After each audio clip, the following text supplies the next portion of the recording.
طيب الحمد لله رب العالمين والصلاة والسلام على نبينا محمد وعلى آله وصحبه أجمعين أما بعد.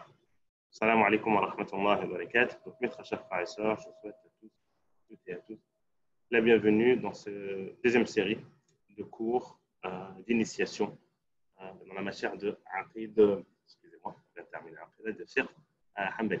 On va, avant de procéder à une révision, on va prendre 10 minutes, Inch'Allah, pour faire une petite révision de ce qu'on a vu le cours précédent, pour ceux qui n'ont pas pu assister la dernière fois.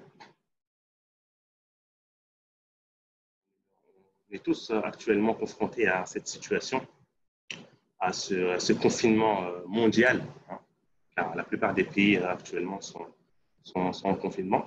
Et quoi qu'il arrive, c'est une épreuve qu'Allah Azza wa Jalla a envoyée à ses serviteurs afin de les éprouver. Le côté que je vais plus aborder, parce qu'en rapport avec notre matière, c'est plus les questions de fiqh, les questions de jurisprudence qui sont en relation avec la période actuelle, avec le corona. D'ailleurs, si vous avez des questions, vous pouvez les envoyer par écrit dès maintenant. Face à cette situation actuelle, le confinement, peut-être qu'on ne peut pas sortir de chez soi, il y a quelques questions, on va dire juridiques, quelques questions en relation avec la jurisprudence. L'une des questions, je pense, les plus importantes est en rapport avec les consignes qui sont actuellement données par les autorités. Est-ce qu'on se doit de suivre ces consignes? Est-ce que suivre ces consignes, c'est une obligation ou pas? D'accord. Sachez avant tout que les consignes qui sont mises en place par le gouvernement, que ce soit en France ou dans d'autres pays, sont avant tout par la prévention. Voilà, chercher la prévention, sont des actes préventifs que le prophète sallallahu alayhi wa sallam nous a évoqués auparavant. Lorsqu'il dit dans le hadith que lorsque Taroun, la peste, atteint une ville, on n'a pas le droit de se rendre ou bien de sortir de cette ville, eh ben, on déduit de ces textes énormément de choses. Parmi ces points, qui est que on se doit, pour le bien de tout le monde, encore une fois, ce qui est mis en avant, c'est le bien de tout le monde, on se doit de respecter ces consignes. Et ces consignes en soi n'entrent pas en contradiction avec les bases de notre religion. Encore une fois, nous qui vivons dans un pays mécréant, dans un pays non musulman, si ce pays nous appelle à faire des choses qui entrent en contradiction avec notre religion, bien sûr, dans ce cas, le musulman se doit de se préserver et de ne pas obéir. Mais si les consignes, les ordres qui ont été mis en place n'entrent pas en contradiction avec l'islam ou bien font partie de la vision globale de l'islam, on se doit de le respecter et c'est pour le bien de tout le monde. Donc j'appelle tout le monde à respecter ces consignes. Ensuite, beaucoup de questions me sont parvenues depuis hier et avant-hier concernant la prière. Parce que, comme c'est le cas dans beaucoup de pays dans le monde, on ne peut plus prier dans les mosquées, on ne peut plus prier en groupe. Donc, les prières en groupe, avant tout, sachez qu'Allah Azza wa Jalla est miséricordieux et il est clément envers ses serviteurs. Et la récompense qui est rapportée dans le hadith d'Ibn Omar, lorsque le prophète me dit que Salatul al-Jama'a afdal min Salat al-Fadh bi 27 daraja, que la prière en groupe est meilleure que la prière seule de 25, dans une autre version de 27 fois meilleure, eh bien on dit Inch'Allah qu'Allah Azza wa Jal, par notre intention, va nous accorder Inch'Allah cette récompense. Donc on vous invite durant cette période à prier chez vous, en groupe, avec votre famille. Si le père de famille est là, de faire l'adhan, que l'homme fait l'adhan, ceci est propre à l'homme, qui fait l'adhan et ensuite il fait l'iqama et vous priez en groupe. Et là, par cela, vous avez la récompense de la prière en groupe. Ça, c'est un point. Deuxièmement aussi, concernant Salat al-Jumu'ah, donc beaucoup de questions sont venues hier concernant Salat al-Jumu'ah. Pareil, la personne, Salat al-Jumu'ah est une obligation pour les hommes, et à savoir qu'il y a des dérogations. Des fois, une personne, si elle a peur pour sa famille, et sachez que le madhab des Hanabila, des Hanbalites, sur lesquels on étudie, est le madhab qui est le plus large au niveau des excuses religieuses, que ce soit par rapport aux jeûnes ou par rapport à la prière. On va peut-être l'aborder à la fin du cours. Et ben dans ce cas, la personne qui a une excuse valable a le droit de ne pas assister à Jumu'ah. Si cette personne-là, par exemple, a peur pour sa famille. Elle se trouve dans une ville où si elle se rend le Jumu'ah, ben, sa famille risquerait d'être agressée ou bien il a peur pour ses biens. S'il délaisse, par exemple, je ne sais pas moi, qu'il doit surveiller, monter la garde sur, je ne sais pas moi, dans un lieu, s'il délaisse ce lieu, eh ben, les gens risqueraient d'être victimes de pillage ou autre. Eh ben, la personne a le droit de ne pas aller faire salat al-Jumu'ah. Ce que je veux dire par là, c'est que eh ben, là, face à cette situation, on a une excuse. Donc, le fait qu'on ne se rend pas, oui, c'est quelque chose d'assez triste de ne pas se rendre au Jumu'ah et de voir les mosquées fermées, mais on a une excuse avant tout, et c'est pour le bien de tout le monde. Donc, on se doit de respecter ces consignes-là et de prier, concernant le Jumu'ah, de prier Dhuhr chez soi. Donc, chacun est pris Dhuhr chez soi. Et il y a la question, je sais qu'on va me poser, qui est le fait de faire le Jumu'ah. Maintenant que les mosquées sont fermées, est-ce qu'on peut faire le Jumu'ah? Est-ce qu'il y a un nombre bien précis pour le Jumu'ah? Donc, chez les Hanabila, d'accord? Encore une fois, là, on fait une introduction. On va par la suite, aborder le vif du sujet. Chez les Hanabila, chez les Hanbalites, il faut pratiquement 40 personnes. Ces 40 personnes ne sont pas rassemblées, et bien, dans ce cas, on ne peut pas faire le Jumu'ah. Ça, c'est une des conditions qui est présente chez les Hanabila. Dans d'autres écoles juridiques, chez les Malikites, par exemple, il faut un minimum de 12 personnes. Mais dans d'autres écoles juridiques, il voit qu'à partir du moment où on est un groupe, on est un jama'a, et Nabi Sallallahu a dit que lorsqu'on est 2 personnes, c'est une jama'a durant la prière. Donc, lorsqu'on est un groupe, on a le droit de faire le Jumu'ah. D'accord? Quoi qu'il arrive, les cas de figure que j'aborde, je les aborde maintenant rapidement, ce sont des cas de figure où il y a énormément de divergences. D'accord? Lorsqu'on regarde, par exemple, chez les Malikites, ils disent que la mosquée est une condition. Si on n'a pas une mosquée, on ne peut pas faire Jumu'ah. Donc, on ne peut pas se rassembler chez les Malikites, se rassembler dans un lieu et faire, par exemple, el Jumu'ah. D'accord? Ce que je veux dire par là, c'est que si, par rapport au contexte qui est fait, et si les personnes suivent d'autres écoles juridiques et ont décidé de faire el Jumu'ah, parce que c'est l'occasion de se rassembler, de le faire, ils ont le droit. Ils ont le droit de se rassembler entre eux, de faire el Jumu'ah. D'accord? Quoi qu'il arrive, il y a aussi énormément de fatwa qui a tourné, des avis de faire le Jumu'ah en live, faire le Jumu'ah en live, de suivre le Jumu'ah en live. Alors, pour rebondir rapidement sur cette question, qui est que, alors, on a le fait de suivre la khutbah. Je donne un cas de figure. Une mosquée a rassemblé un comité, ça peut être les gens du bureau, ça peut être les personnes le mu'adhin, les personnes qui travaillent dans la mosquée, et l'imam a décidé de faire khutbah pour eux. D'accord? Une fois qu'il a décidé de faire khutbah pour ces gens, ils ont décidé en même temps de filmer la khutbah et de rediffuser la khutbah en live, comme on fait aujourd'hui sur Zoom. D'accord? Est-ce qu'en soi, cette pratique, est-ce qu'il y a un mal en soi? On dit non. La pratique en soi, il n'y a pas de mal. Attention, j'attire votre attention, suivez-moi bien. La pratique en soi, il n'y a pas de mal tant que la personne qui est de l'autre côté de l'écran sait qu'elle n'est pas en train d'assister à une Jumu'ah. D'accord? Elle est en train de suivre un prêche, elle est en train de suivre un cours, un sermon en live. D'accord? Et par la suite, lorsque l'imam termine, la personne elle peut suivre ce sermon. L'imam, lorsqu'il termine, qu'est-ce qu'elle fait la personne? Hop, elle met fin et elle prie Dhuhr. Elle ne prie pas Jumu'ah. On ne peut pas suivre en live et prier le Jumu'ah, même si certains ont fait la fatwa. Mais le sahih, c'est qu'on ne peut pas suivre en live un imam qui prie et nous ensuite on prie. D'accord? Ça, on ne peut pas le faire. Et c'est avant tout ouvrir une porte, ouvrir la porte à ce que demain, après-demain, des personnes se disent je n'ai plus besoin d'aller à Jumu'ah, je vais suivre le Jumu'ah chez moi, je suis fatigué, je n'ai pas envie aujourd'hui de me déplacer, de fournir l'effort que je fournissais auparavant. Non, mais je vais rester chez moi et je vais suivre le Jumu'ah en live. Donc ça, c'est en rapport ça c'est en lien avec Salat al-Jumu'ah. Donc ça, ce sont rapidement les questions qui ont été évoquées. D'accord? Je vous laisse maintenant, on va prendre 5 minutes pour répondre à des questions qui sont en rapport. Des questions juridiques, encore une fois, de fiqh, en rapport avec, avec la situation actuelle. Je fais un tour dans le chat pour voir les différentes questions que vous avez pu poser par rapport au contexte actuel.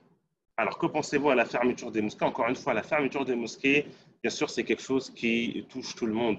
C'est un lieu, encore une fois, qui est vivant. Parce que la mosquée, ce n'est pas juste un lieu où on fait la prière, mais c'est un lieu où on apprend, c'est un lieu où toute chose se passe. Ce n'est pas vraiment qu'un lieu d'adoration, mais c'est vraiment un lieu où on rencontre nos frères musulmans. Donc, du fait que faire à la mosquée, encore une fois, là, on regarde la maslaha al-amma, ce qui est bon pour tout le monde. Si on se doit de prendre cette décision de fermer la mosquée, qu'on n'a pas d'autre choix que cela pour pouvoir estomper, pour pouvoir diminuer la propagation de ce virus, eh ben, c'est une décision qu'on se doit de suivre.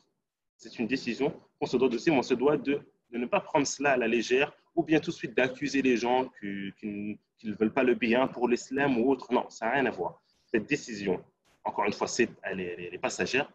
Elle pas à fermer les mosquées définitivement. Non, c'est un cas très grave. Elle est vraiment passagère. C'est pour passer cette étape. Et Inch'Allah, une fois qu'on passera cette étape, eh bien, on reviendra. Donc, on se doit de suivre. Il n'y a aucun mal à cela, hein, islamiquement parlant. Si on arrive à un point où on ferme les mosquées pour les gens, pour ne pas que les gens soient, entre guillemets, touchés, victimes et répandent ce virus, on se doit de faire. Il y a énormément de questions autour de ça. Bon, ce n'est pas notre sujet, mais je vous invite le prochain cours à poser la question au professeur Mohamed El Benkir et la relation de ce qu'on vit actuellement avec le tawakkul. Est-ce que toutes les décisions qui ont été prises, est-ce qu'elles entrent en contradiction avec ce qu'on appelle le tawakkul, le fait de mettre notre confiance en Allah Azza wa Jal, ou bien ce n'est pas le cas? Ça, c'est une question qui est très importante. Si on a le temps à la fin du cours, peut-être qu'on parlera de cela. Alors, selon le madhab, est-ce qu'on a le droit d'avoir l'autorisation du sultan, du gouverneur pour prier la prière du vendredi? C'est une question qui est très intéressante. Et ça, les savants, ils l'évoquent dans Al-Fiqh. Alors, dans le fiqh, dans la jurisprudence, lorsque vous allez trouver le mot sultan, al-imam, al-amir, encore une fois, ceci fait référence en premier lieu à le dirigeant, le plus haut dirigeant, d'accord, dans l'État. Mais ça fait aussi référence, mes très chers frères et sœurs, aux dirigeants. On parle dans le cas où on est dans un pays musulman.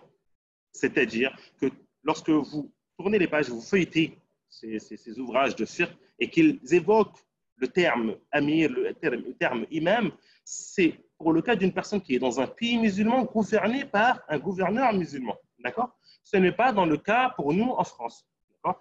Ça ne veut pas dire par là, lorsque je tombe sur le terme imam, amir, sultan dans le fiqh, que ceci fait référence au président de la République, excusez-moi, pour la France. Non, encore une fois, non. Ces textes, ces règles ont été évoquées pour le cas de figure pour les gens qui vivent dans des pays musulmans. D'accord? Donc ça, je ferme la parenthèse, c'est un point qui est très important.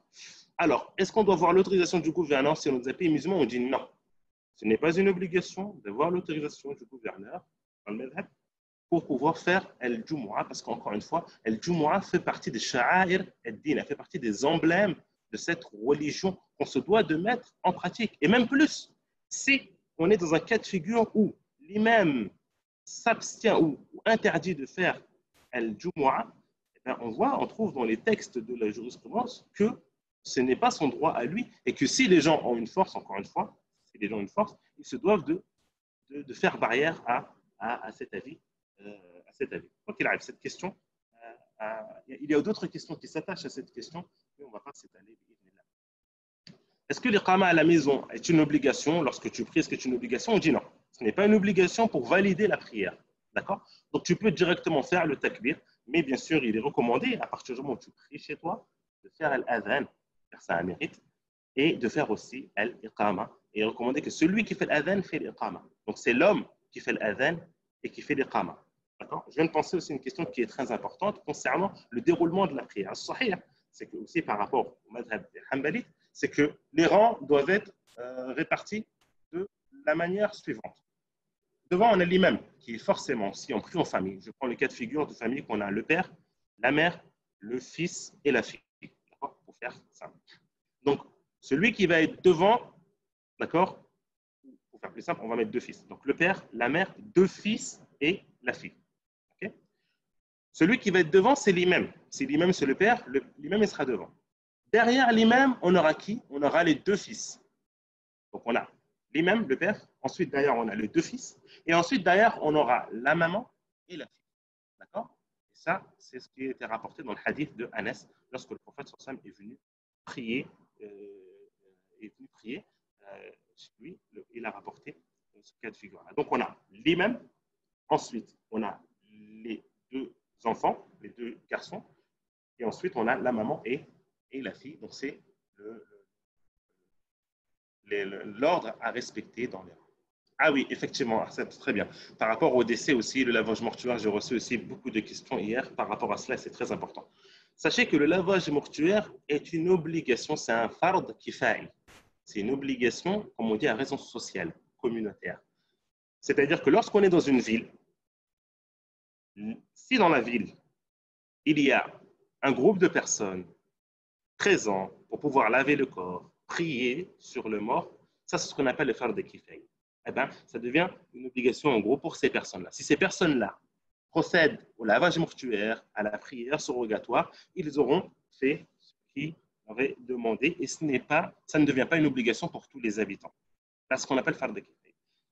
Dans le cas contraire, le fard kifa'i, si on ne trouve personne dans la ville pour pouvoir prier sur ces personnes, le laver, eh bien, c'est toute la ville qui devient pécheur.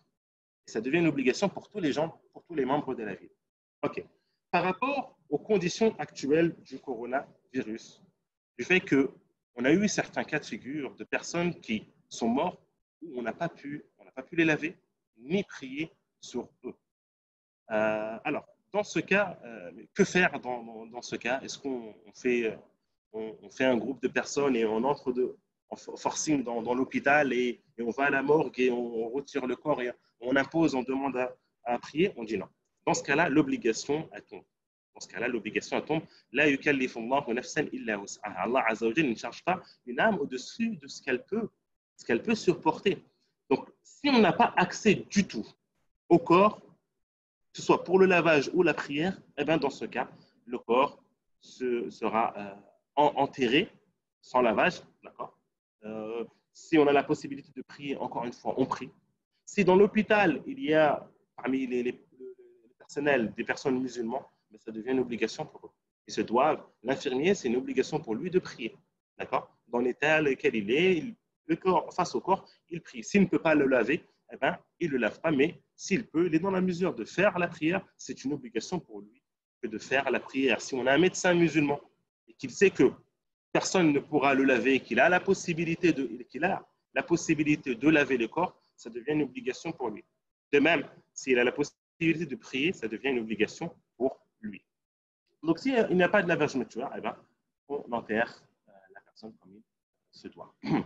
Alors, une prière commune pour faire tomber la pluie, peut-on se donner un temps commun pour faire cette prière ou notre action semble mettre. Quoi qu'il arrive, je parle en prière, je ne parle pas de dua. Dua, on fait des dua à chaque moment, à chaque instant, et on implore Allah Azza wa Jal qu'il éloigne de nous ce virus et qu'il nous préserve tous de ce virus. Mais est-ce qu'il y a une prière bien précise? C'est-à-dire qu'on va envoyer un message dans les réseaux sociaux, on va dire rendez-vous tous à 1h pour faire 2 rak'at. Pour qu'Allah Azza wa Jal nous préserve du corona et l'éloigne de nous, on dit non. Ça, ce n'est pas quelque chose qui est légiféré. Donc, on avait ce cours-là. Donc, rapidement, je survole rapidement les points qu'on avait vus, surtout pour les personnes qui n'étaient pas présentes la dernière fois. Donc, on a pris la définition du fiqh, d'accord. Est-ce que le fiqh, il était présent dans le temps du prophète? C'est une question qu'on a abordée. Le fait qu'on entend plusieurs avis autour de nous, que faire dans cette situation? Est-ce que je peux piocher à mon aise dans les avis juridiques qui sont présents et choisir ce qui me convient, ce qui m'arrange? Est-ce qu'on doit suivre impérativement une école juridique? C'est une question qui a été évoquée. Le nombre des écoles juridiques, au nombre de combien? Est-ce qu'on en a 4, moins, plus? D'accord, les écoles juridiques. OK. On a aussi, rapidement, on va aborder directement la définition du fiqh. On avait vu que c'était la compréhension et la maîtrise du savoir, d'un savoir. Encore une fois, c'est la compréhension et la maîtrise. Beaucoup de gens se sont trompés dans le questionnaire. Et le terme religieux, c'est quoi? C'est l'interprétation des questions juridiques et religieuse. Les mérites de l'apprentissage, on ne va pas revenir dessus, mais on a abordé rapidement que ce livre-là, qui est de l'imam Ibn Abd al-Barr, avait évoqué énormément plusieurs points importants des hadiths et les mérites de l'apprentissage de la science. Nous, on les a résumés sur 3 points. Avant tout, c'était une nutrition pour le corps et l'âme. Donc, j'accélère et je parle vite, c'est vraiment pour passer cela. Et car aujourd'hui, on a énormément de questions juridiques. Le cours d'aujourd'hui est dédié aux questions de jurisprudence. Alors, je parle ainsi au cours vous n'entendez plus, il n'y a plus de son. Dites-moi, parce que des fois, mon ordinateur, Donc, on a dit que c'était une nutrition pour le corps et l'âme. C'est un signe qu'Allah Azza wa Jalla, il aime son serviteur parce qu'il lui ouvre les portes de l'apprentissage. L'un des points plus importants aussi, c'est que ça permet l'entrée au paradis. Celui qui prend un chemin vers l'apprentissage de la science, Allah Azza wa Jalla lui ouvre les portes du paradis. Et on a vu aussi, c'est un des points importants, que ça répond aux besoins quotidiens du musulman. On est confronté à une question. C'est l'un des buts de Maïdars lorsqu'on dit devenez autonome. Encore une fois, devenez autonome, c'est-à-dire que demain, lorsque vous serez face à une situation une question juridique, eh ben, vous aurez peut-être la réponse à cette question et vous n'aurez pas besoin de revenir ou de poser la question. Donc, c'est une forme d'autonomie. C'est à ça qu'on fait référence. Les statuts de l'apprentissage de fiqh, on avait vu que apprendre le fiqh, ça se divisait en 2 parties. Est-ce que c'est une obligation? On a vu que c'est une obligation pour tout musulman dans tous les points fondamentaux, c'est-à-dire tout ce qu'on a besoin au quotidien pour adorer Allah Azza wa Jal. Eh bien, ces connaissances-là deviennent une obligation par rapport à la purification, par rapport à la prière, d'accord, par rapport au jeûne, au mois de Ramadan. Donc, les questions qui s'attachent à cela deviennent une obligation. On se doit d'apprendre. Donc, l'apprentissage de ces questions est une obligation pour tout musulman pour pouvoir adorer Allah Azza wa Jal comme il se doit. D'accord.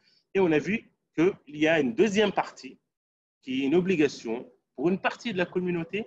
Et bien, ça, c'est les questions qui touchent autres que, par exemple, l'héritage, par exemple, tout ce qui est les statuts en rapport avec le commerce, par exemple. Si une personne n'est pas touchée ou n'a pas un commerce, eh bien, ce n'est pas une obligation pour lui que de connaître les statuts ou les règles relatives au commerce. D'accord?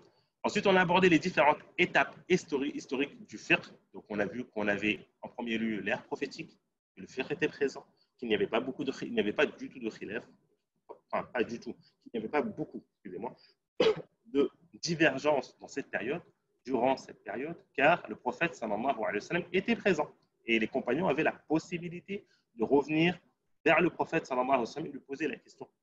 Ensuite, on a la deuxième période qui est avant la venue des écoles juridiques, d'accord, qui, cette période fait référence aux périodes des compagnons, aux périodes des tabi'in. Donc, les tabi'in, ce sont ceux qui sont venus après les compagnons.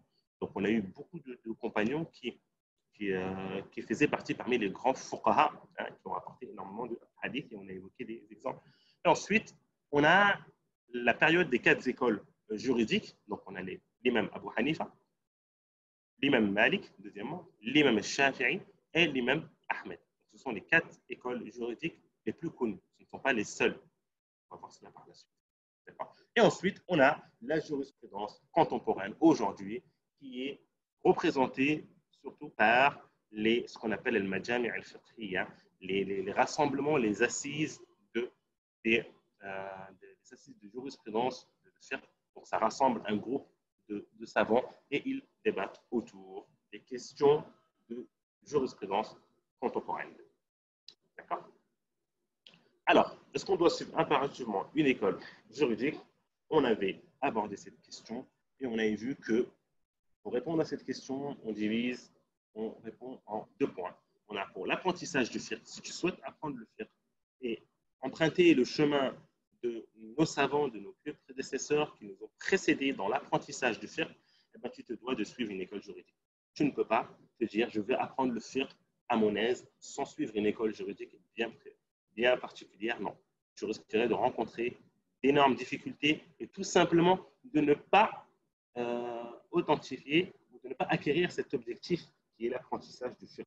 Tu es obligé de passer par une école juridique. Et ensuite, on a ce qu'on appelle la pratique.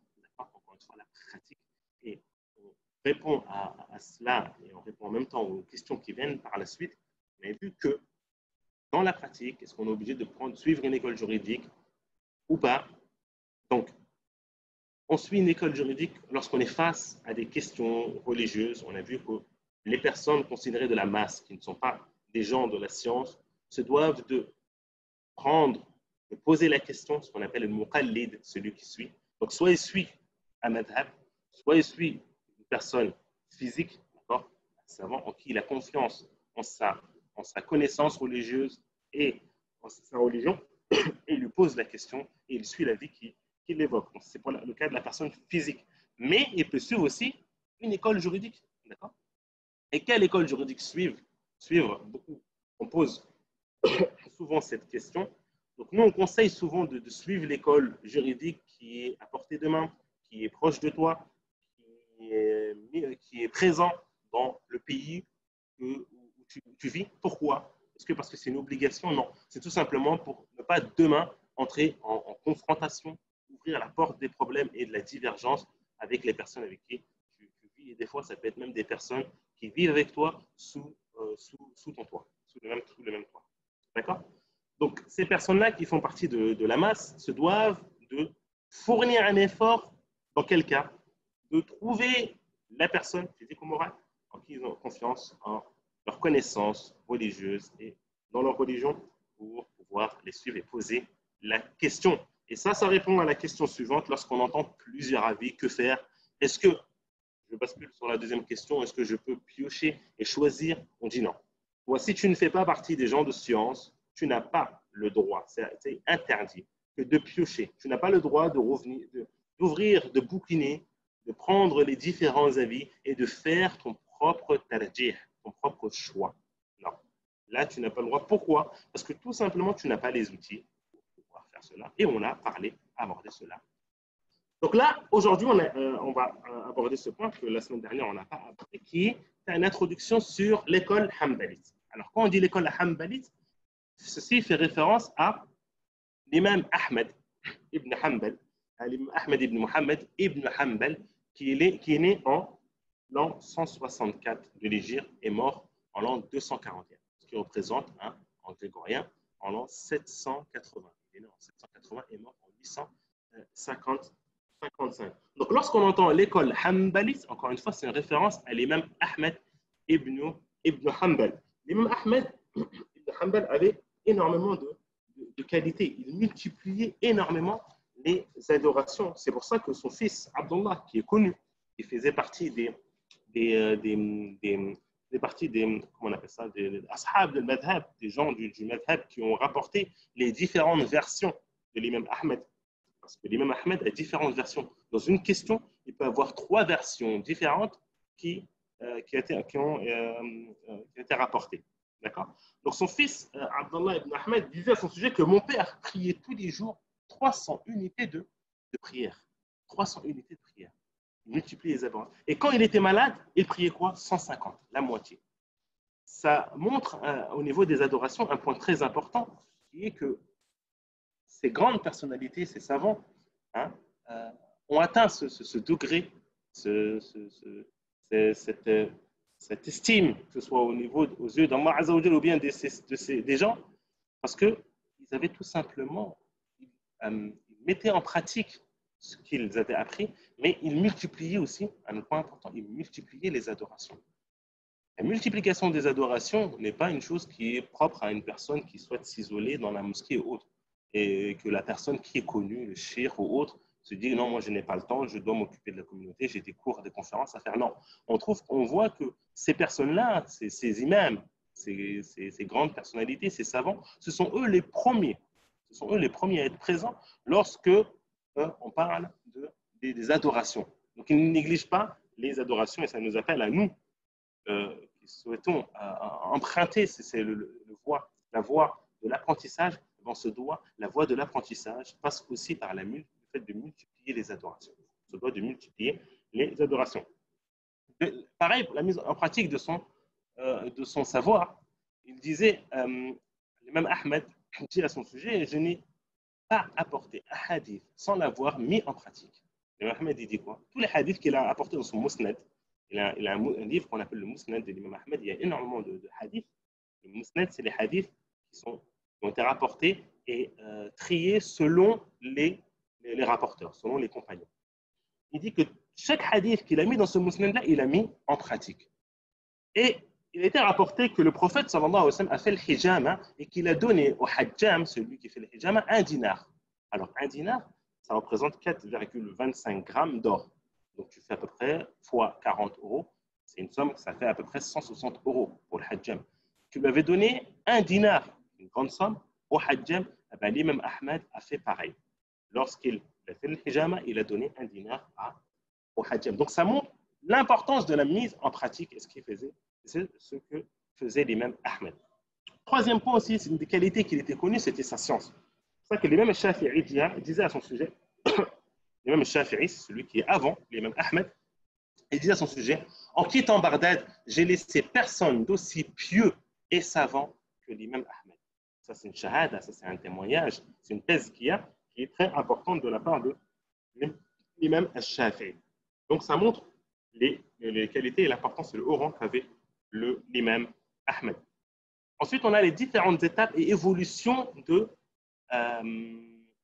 l'école hanbalite. Alors, on a la première étape qui est la création de l'école. Sachez que l'imam Ahmed n'avait pas d'ouvrage. Il n'avait pas un livre. Il n'a pas fait un livre lui-même de fiqh, contrairement à l'imam Malik. L'imam Malik avait son ouvrage à lui, le Muwatta. Il n'a pas d'ouvrage où il a rassemblé ses avis. Ce sont les ashab, c'est-à-dire ses élèves, c'est eux qui ont rassemblé les fatwas de l'imam Ahmed.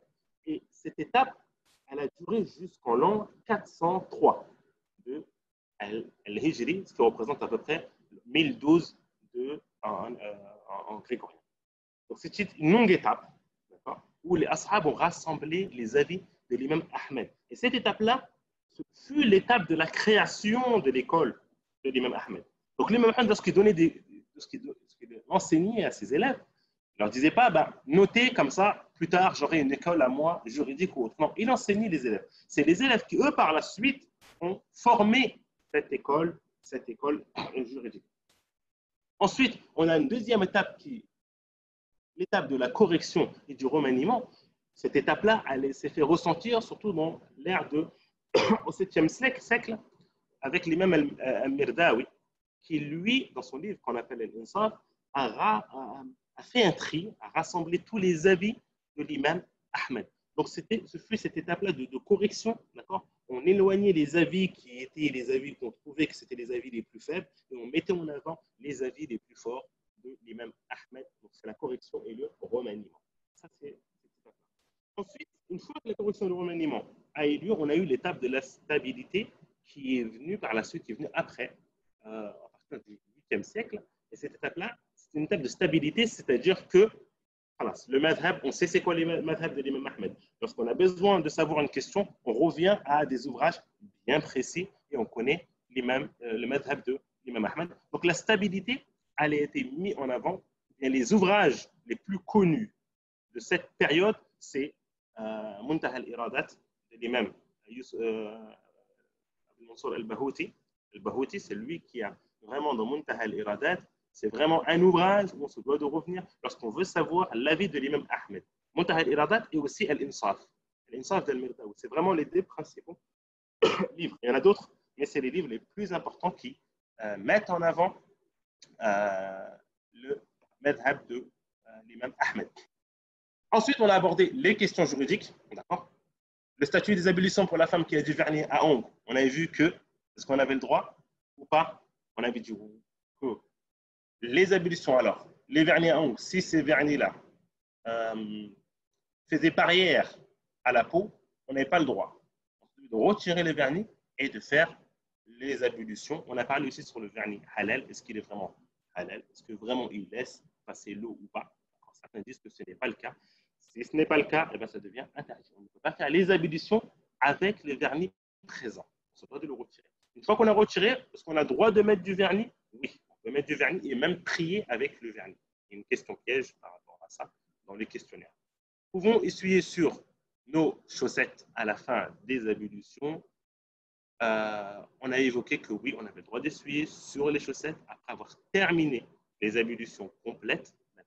Et pour cela, il fallait des chaussettes qui couvrent la partie obligatoire, c'est-à-dire au-dessus de la cheville, qui ne soient pas transparentes, parce que les chaussettes transparentes est égales au nu. C'est comme si on n'avait pas porté de chaussettes et qu'on avait 24 heures pour la personne qui est résidente et 72 heures pour celui qui est voyageur. Là, je marque un temps d'arrêt. Pourquoi? Parce que tout simplement, on est arrivé au on s'est arrêté la semaine dernière. Je regarde rapidement si vous avez des questions, sinon je partage le questionnaire qu'on a fait et on répond rapidement aux questions. Alors, pouvez-vous régler votre micro? Alors, est-ce que vous avez encore une fois des problèmes de son? Encore une fois, est-ce que c'est les personnes qui ont des problèmes de son, est-ce qu'ils suivent à partir d'un téléphone, d'une tablette et d'un ordinateur? Ça, c'est important, ça. Encore une fois, je le rappelle encore une fois que par ordinateur, vous avez des problèmes. Est-ce que tout le monde, est-ce que d'autres personnes sont... Je coupe rapidement le truc.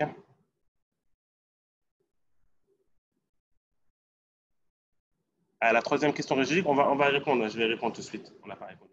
Si les ablutions avec les chaussettes, est-ce qu'on peut faire à Fajr? Oui, on peut faire les ablutions à Fajr et faire les chaussettes. Quelle école majoritaire chez les musulmans de France? Ah, ça c'est une bonne question.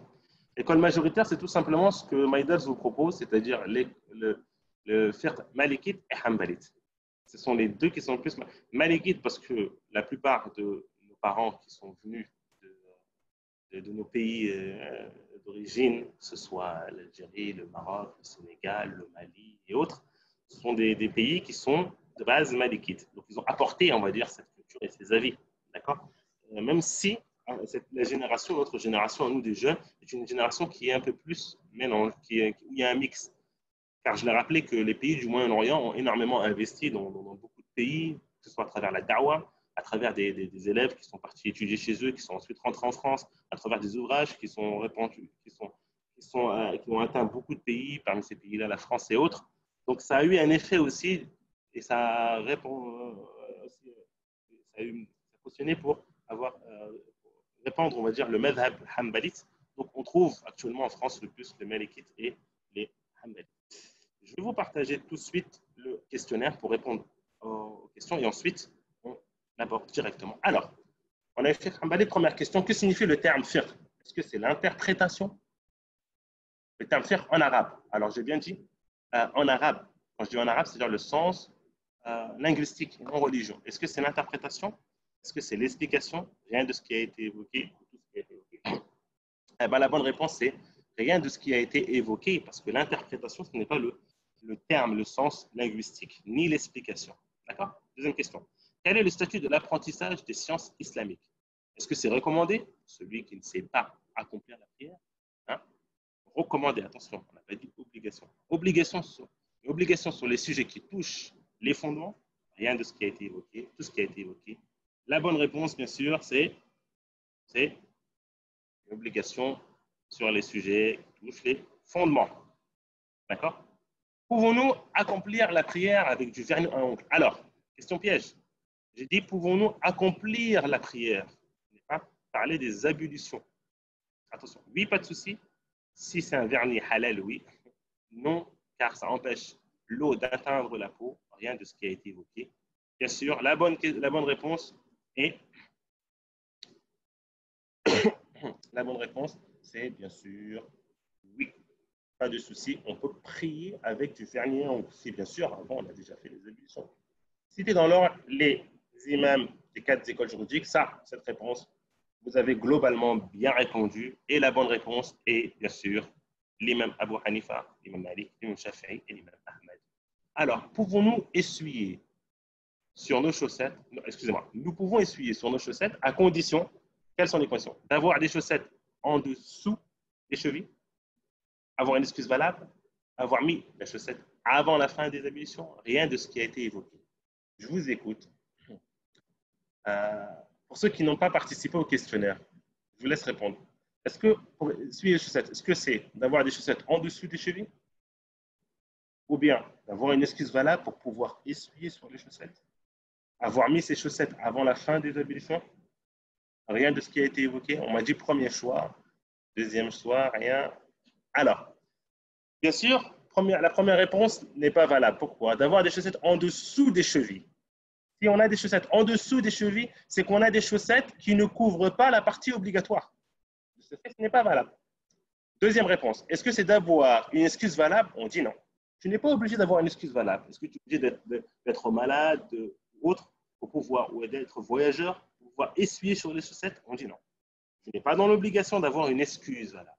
Deuxièmement, avoir mis la chaussette avant la fin des ablutions, est-ce que c'est ça? On dit non. Si tu mets les chaussettes avant la fin des ablutions, ce n'est pas valable. Quel est l'exemple de cela? On l'a évoqué la semaine dernière. C'est, je lave par exemple mon pied droit. Je mets mon pied sur le lavabo, je lave mon pied droit. Ensuite, j'essuie. Et je mets la chaussette. Et ensuite, je lave le pied gauche. On a évoqué que ceci n'est pas valable. Pourquoi? Parce que on aura mis les chaussettes avant la fin des ablutions. Avant la fin des ablutions. Et ceci est quelque chose qui n'est pas valable. Donc, la bonne réponse était rien de ce qui a été évoqué. D'accord? Donc, voilà.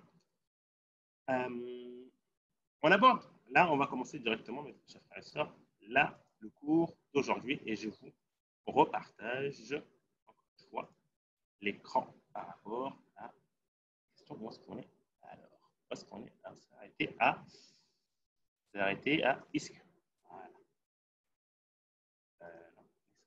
Alors, hop là, c'est parti. Alors, concernant les questions juridiques, donc, non, c'est pas ça. C'est moi. C'est pas ça, c'est pas ça, c'est pas ça. Voilà, c'est ça. Alors,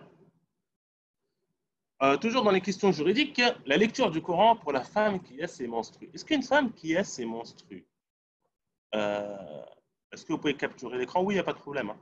Aucun problème, vous pouvez capturer l'écran.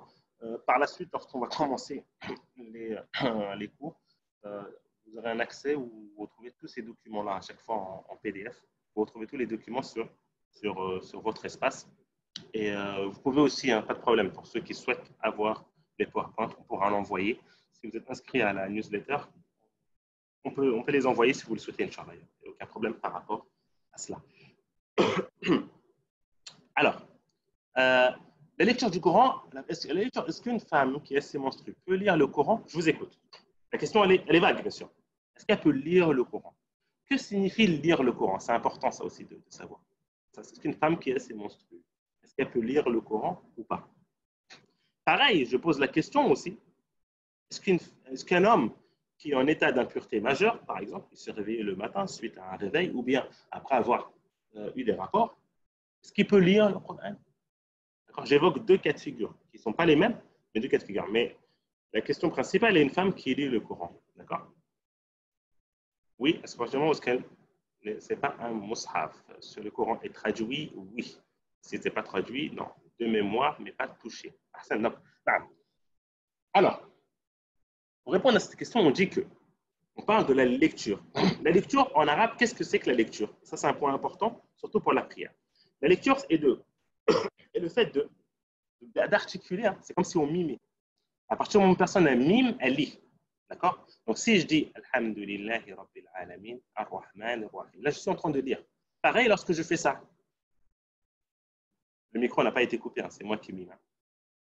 Donc là, je suis en train de mimer. Ça, on appelle une lecture. C'est une lecture. C'est une condition pour la prière. On se doit de mimer dans la prière. D'accord? Une petite parenthèse que nous. Donc la lecture du Coran, la femme qui a ses menstrues, elle peut lire le Coran. Elle peut lire le Coran, elle a le droit. Il n'y a aucun texte fiable qui interdit à la femme de lire le Coran. C'est une femme qui a besoin de réviser. D'accord? De réviser son Coran. Elle souhaite réviser. Hein? Elle lit, par exemple, a-t-elle le droit de lire? On dit oui, elle a le droit de lire. La question est le fait de toucher.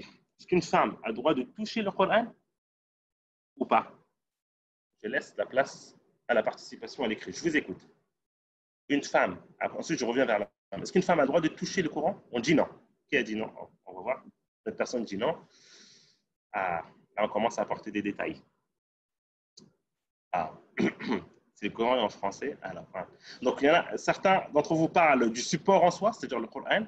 D'autres parlent de la personne, de la façon dont on touche le Coran. D'accord. Donc, on a deux cas. Très bien. Alors, vous n'avez pas compris, on va t'expliquer tout ça. Alors, on va répondre aux deux cas. La méthode, la façon de toucher. Est-ce que la femme a le droit de toucher d'un contact direct? On dit non. Contact direct, ceci est interdit. Contact indirect, oui. Contact indirect, oui. Qu'est-ce qu'un contact indirect? Le fait de porter des gants, d'utiliser un bâton. Elle a le droit, la femme, de prendre un Coran. Je parle du Coran, attention. Donc, je suis en train de parler de la méthode, de la façon, de la manière. Comment est-ce qu'on touche le Coran? D'accord? Je ne parle pas du support. Donc, la femme peut le toucher d'un contact indirect, d'utiliser un bâton, des gants. D'accord? Donc, elle a le droit de l'utiliser. Contact direct, non. Ceci est interdit. Donc, ça, c'est le premier cas. Ça, c'est le premier cas de figure qui répond à la question du comment toucher. Maintenant, le support en soi. Est-ce qu'on a le droit de toucher un Coran? Qu'est-ce que c'est qu'un Coran? C'est quoi le Coran? À partir de quand est-ce qu'on dit que c'est un Coran? Est-ce qu'une simple feuille est un Coran? Ou bien le Coran, c'est ce qui est présent dans ce qui est présent entre deux couvertures? Je vous écoute.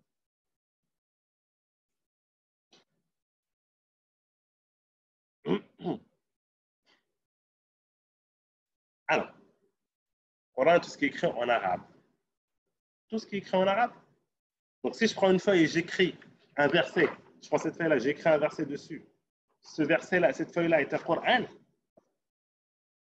Est-ce que vous êtes d'accord avec ça? Ou bien est-ce que le Coran, c'est le livre complet?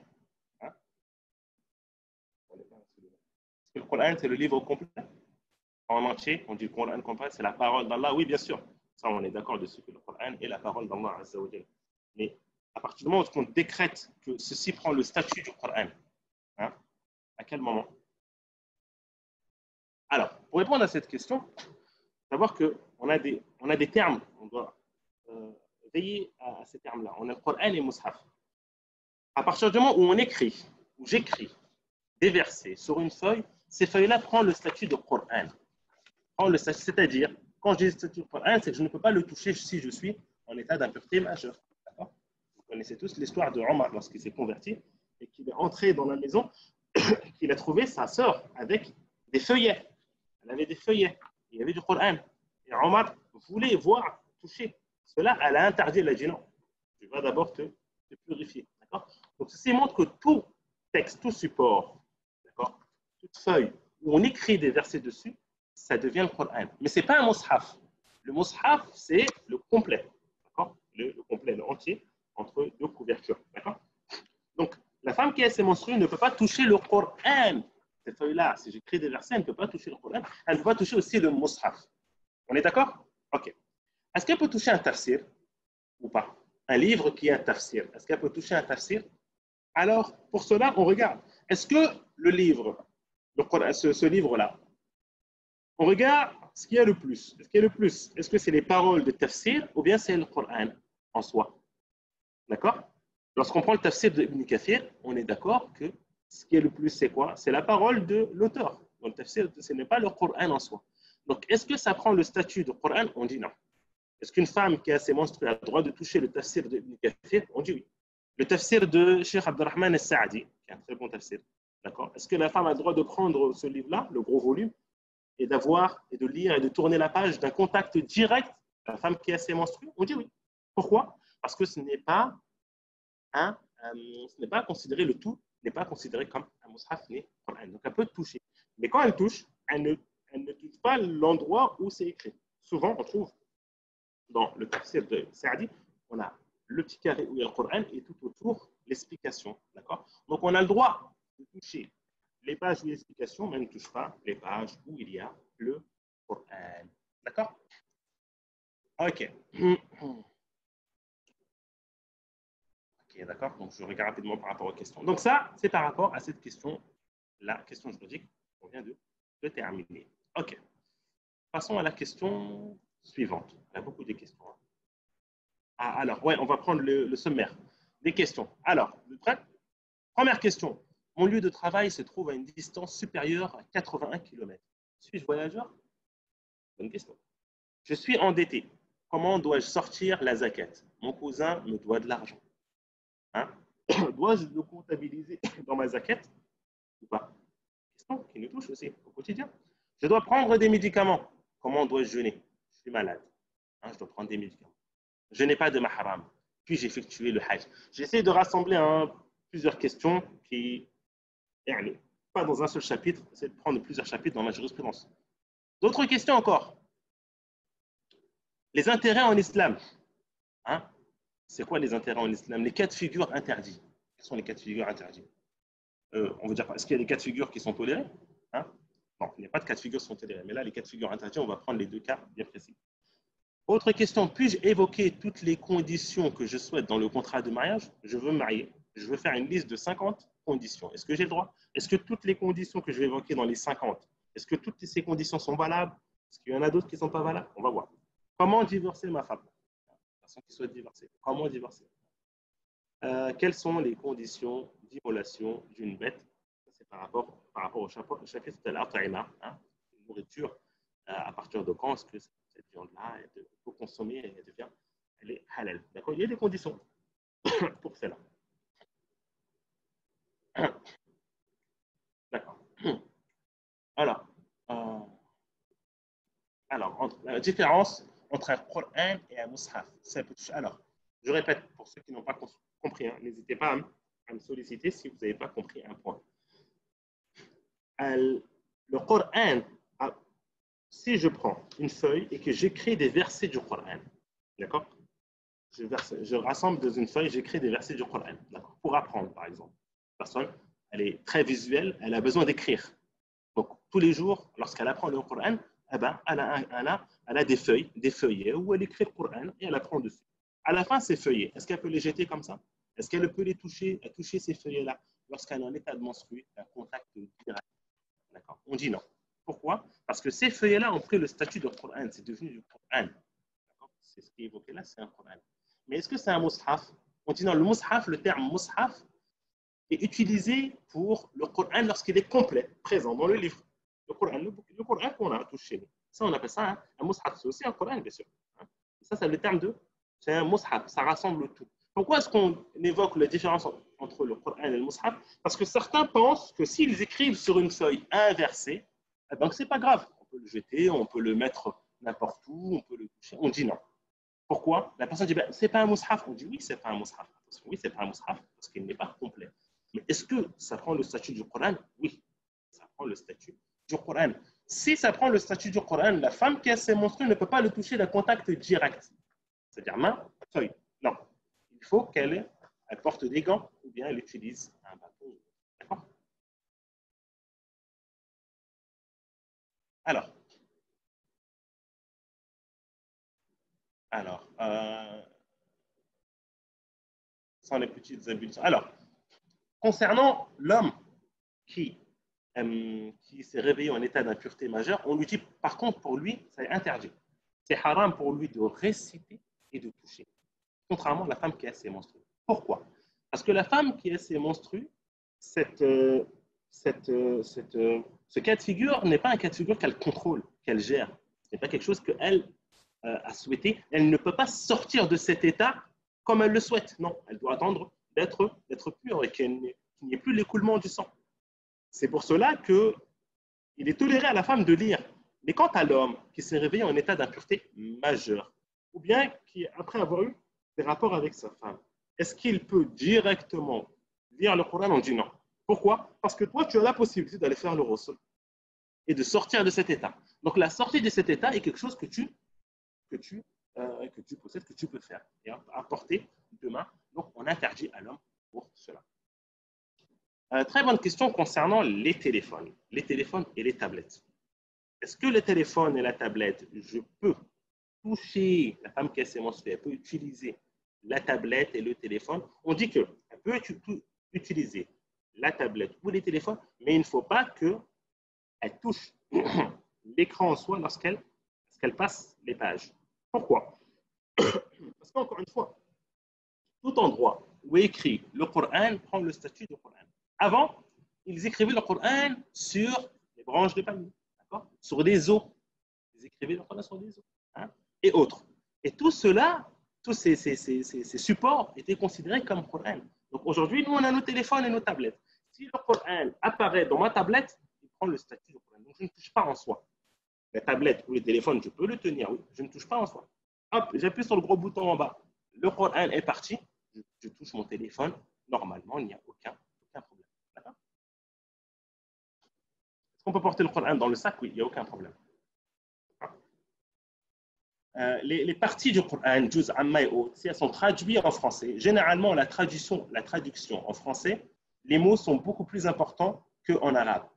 Donc, les traductions en français ne prennent pas, les ouvrages, les livres ou les livrets ne prennent pas le statut de Coran ou de Mus'haf. Donc, la femme, elle peut toucher. Alors, d'accord? Donc, on continue et on aborde la lecture pour les femmes. C'est bon, on a terminé. Mon lieu de travail se trouve à une distance de 81 km. Suis-je voyageur? Je vous écoute. Une personne, elle travaille tous les jours, elle prend les transports, hein, et elle se rend à un lieu qui est supérieur à 81 km. Est-ce qu'elle est considérée comme voyageur? Est-ce que cette personne, une fois qu'elle arrive à son lieu de travail, elle peut faire diminuer les prières, par exemple, hein? Je vous écoute. Donc, question importante, ça. On dit non, on dit oui. Donc, non, parce qu'elle rentre dans son quotidien, elle revient à la coutume de l'endroit où elle vit. Alors, elle sait quand elle va rentrer. Elle sait quand elle va rentrer. Alors, moi, je vous parle de la personne, bien sûr, on prend du cas de figure d'un jour. Hein. Le matin, elle se réveille, elle prend les transports, elle va à une distance supérieure à 81 km. D'accord? C'est l'heure de Dhuhr. Est-ce qu'elle a pris 4 ou elle a pris 2? Elle a pris 2. Tout en sachant qu'à 18h, elle va rentrer chez soi. Excusez-moi.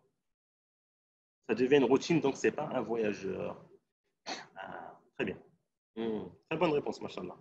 Très bonne participation. Alors, pour répondre à votre question, il est important de répondre à la question à quel moment sommes-nous voyageurs? D'accord?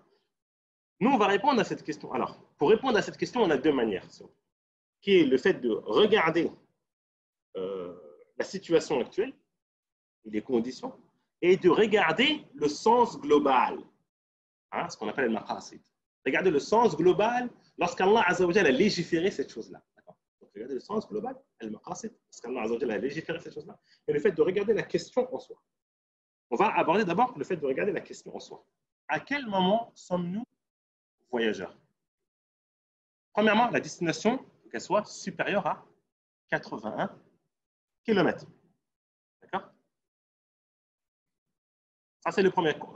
Alors, bien sûr, là, je vais aborder, encore une fois, la question selon l'avis des fuqaha, ce qu'on trouve présent dans les écoles juridiques, parmi ces écoles juridiques chez les Hanbalites. Attention, je ne vais pas évoquer les autres avis, qui est l'avis, par exemple, de Cheikh al-Islam ibn Taymiyyah, qui ne regarde pas la notion de la distance. Encore une fois, là, on évoque la question selon l'avis des fuqaha et comme les fuqaha l'ont évoqué. D'accord? Donc, ils ont évoqué une distance qui actuellement, aujourd'hui, est traduite par 81 km. Ça, c'est le premier point. Deuxièmement, on a le fait de sortir de son lieu de résidence, de sa ville. C'est important, ça. Je suis dans ma ville. Je vais voyager dans un lieu qui se trouve à 100 km. Est-ce que je suis voyageur? On dit oui. Mais attention, tu as le droit de jouir des permissions du voyageur une fois que tu sors de ta ville. Dès que tu passes le panneau là, de ta ville, la barrée, hop, là, tu peux commencer à jouir des permissions des voyageurs. Si tu es chez toi, la simple intention ne suffit pas. La simple intention ne suffit pas. D'accord? Ça, c'est l'avis chez les chafi'ites, mais chez les écoles juridiques, la simple intention ne suffit pas. Il faut avoir l'intention et aussi avoir commencé dans le voyage et être sorti. Ils appellent mufaraqatul bunyan, être sorti de la ville. Aujourd'hui, alhamdoulilah, nos villes, elles sont tous délimitées par des panneaux. D'accord? Donc, une personne qui C'est ça, il faut bien sûr que ce soit une durée max de 4 jours. Au-delà de 4 jours, la personne n'est pas considérée comme voyageur. Alors, je vais vous donner des cas de figure bien précis. Une personne, elle va voyager pendant 3 jours, elle va aller dans une distance, dans un lieu qui se trouve à plus de 100 km. Est-elle voyageur? On dit oui. Il faut qu'elle sorte de sa ville, elle est sortie de sa ville. Est-ce qu'elle peut profiter des permissions du voyageur? On dit oui. Oui, elle peut. Il n'y a aucun problème par rapport à cela. Pourquoi? Parce qu'elle est sortie de sa ville. Donc, à partir du moment où elle sort de sa ville, elle a le droit de jouir des permissions du voyageur. Mais est-ce qu'elle, c'est indéfini? Non. Durant les 3 jours, elle peut. D'accord? Donc, le premier jour, elle peut, le deuxième, troisième, quatrième. Cinquième, on dit non. Tu n'es plus considéré comme voyageur. Alors, encore une fois, on aborde la question selon l'avis des écoles juridiques. Encore une fois, les écoles juridiques font la notion de temps et de distance. Temps et distance. Ça, c'est les premiers cas de figure. Attention, j'évoque un deuxième cas de figure. Deuxième cas de figure, je dois voyager une destination supérieure à 100 km. Et je sais que je vais rester, par exemple, dans ce lieu 2 semaines. D'accord. Je suis arrivé à destination, alhamdoulilah, je suis arrivé dans ce lieu-là, au bled. Je suis arrivé, alhamdoulilah. Est-ce que pendant ces 2 semaines-là, je suis considéré comme voyageur ou pas? Là, on dit non. Tu n'es pas considéré comme voyageur. Dès ton arrivée, tu es considéré comme résident. Pourquoi? Parce que tu sais que tu vas rester plus de 4 jours. Donc, à ton arrivée, tu es considéré comme tout le monde, comme un résident. D'accord? Je vais revenir ensuite aux questions. Donc, on dit quoi? Si la personne fait des allers-retours pour le travail dans la même journée, hein, est-elle voyageur? Encore une fois, si on l'aborde selon l'avis des savants de la jurisprudence, eh ben, on dit que oui, la personne elle est voyageur. Donc, quand elle va au travail, c'est l'heure de dhuhr, elle peut prier 2 rak'at. Pourquoi? Parce qu'elle est dans un lieu qui est supérieur à 80 km et elle reste moins de 5 jours, 4 jours et moins. Donc, elle a le droit, encore une fois, pour que les 81 km soient présents. D'accord? Donc, ça, c'est la question qu'on aborde selon l'avis des savants de la jurisprudence. D'accord? Donc, elle est considérée comme voyageur. Elle a le droit de jouir des permissions de voyageur. Ceux qui l'abordent, un autre aspect, ils disent que non, le voyageur en soi, c'est celui qui voyage, ce n'est pas celui qui fait des allers-retours au quotidien. D'accord? Celui qui fait des allers-retours au quotidien n'est pas considéré comme voyageur. Les gens ne l'appellent pas comme voyageur. Les gens, le matin, ne vont pas lui dire bon voyage, à très bientôt, qu'Allah te préserve, bon retour. Non. Donc, ils disent que la personne qui fait les allers-retours, elle n'est pas considérée comme voyageur. Pourquoi? Parce qu'il n'y a pas le sens du voyageur qui est présent. D'accord? Donc, de ce fait, la personne au travail, non. Même si elle travaille à une distance qui est supérieure à 80 à 100 km, elle ne peut pas jouir des permissions du voyageur. Alors, avant de passer à la question suivante, je vais faire un tour rapidement sur le chat pour voir les différentes questions qui ont été posées. Alors, le voyageur, celui qui ne sait pas quand est-ce qu'il rentre. Alors ça, encore une fois, ça c'est l'un des avis. Celui, encore une fois, alors, pour répondre en détail, celui qui ne connaît pas sa date de retour, d'accord, a voyagé et ne sait pas quand est-ce qu'il va rentrer. Il a peut-être voyagé dans un lieu, il a été bloqué suite au confinement, hein, il ne sait pas combien de temps le confinement va durer, les aéroports sont fermés. Est-ce que cette personne est considérée comme voyageur? On dit oui. Durant toute cette période, il a le droit de jouir des permissions du voyageur. Pourquoi? Parce qu'il ne connaît pas sa date de retour. Ça, c'est un point qui est important. Il ne connaît pas sa date de retour. Et ça, c'est un cas qui arrive. Ibn Omar, d'accord? Pendant 6 mois, il profitait des permissions du voyageur, d'accord? Car il était bloqué. D'accord? Il y a une muhasara. Il était victime d'un embargo. Il ne savait pas quand est-ce qu'ils allaient sortir. Ils pouvaient sortir le lendemain.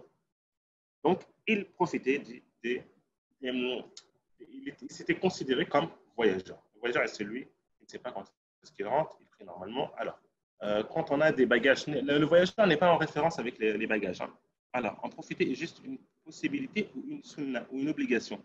Alors, La personne en tant que voyageur, c'est une question intéressante. Est-ce qu'elle est dans l'obligation de suivre les recommandations, c'est-à-dire lorsqu'elle prie Dhuhr, est-ce qu'elle est obligée de prier 2 rak'at ou bien elle peut se dire, oui, je suis voyageur, mais je vais prier 4 rak'at. J'aurais aimé laisser la place aux participations, aux réponses, mais c'est juste pour ne pas perdre le fil. Je vais répondre directement. Allah Azza wa Jal, le prophète il a dit dans le hadith que Allah Azza wa Jal, inna Allah yuhibbu an tu'ta rukhasa. Allah Azza wa Jal, il aime qu'on prenne de ses permissions. D'accord? C'est pour cela que certains savants évoquent qu'il est meilleur, il est recommandé, ce n'est pas une obligation, qu'il est recommandé aux voyageurs de se plier à ses recommandations et de prier 2 unités de prière concernant Dhuhr. Et s'il est durant le voyage, de rassembler Dhuhr avec Al-Asr. D'accord? Mais si sa ville ne dépasse pas, 95, c'est un voyageur. Si ça ne fait pas 80, alors je ne comprends pas si sa ville ne dépasse pas. Si l'endroit, le point B, on a le point A et le point B. Si le point B, entre le point A et le point B, à la sortie de la ville, il n'y a pas 81 km, ce n'est pas considéré comme un voyage. D'accord? Il faut que le point B, je parle du point B. Le matin, toi, tu es à Paris. Tu dis, moi, je dois aller à Marseille. D'accord? Par exemple. Marseille, c'est le point B. C'est une distance, bien sûr, qui est supérieure à 80 km. Dès que tu sors de ta ville, dès que tu vois le panneau Paris, dès que tu sors de ta ville, tu es considéré comme voyageur et tu peux jouir des permissions du voyage. Alors, est-ce que les réponses que vous donnez, c'est Hanbalite ou Malik? Alors, là, actuellement, les réponses que je donne, c'est les réponses selon le madhab Hanbali.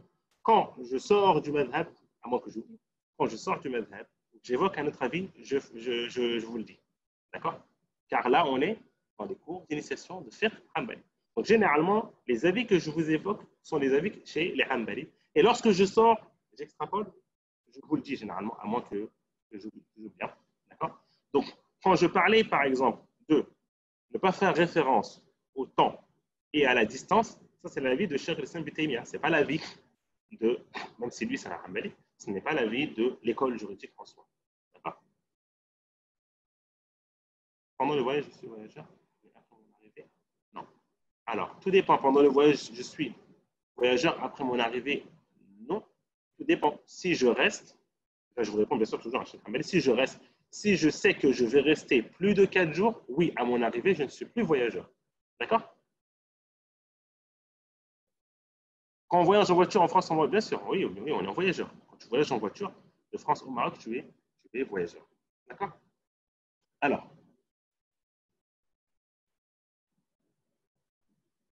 Alors oui, il y a d'autres points, hein, bien sûr, selon les écoles juridiques entre les Hanbalites et Malikites, mais je ne vais pas les évoquer maintenant afin de ne pas vous, vous embrouiller.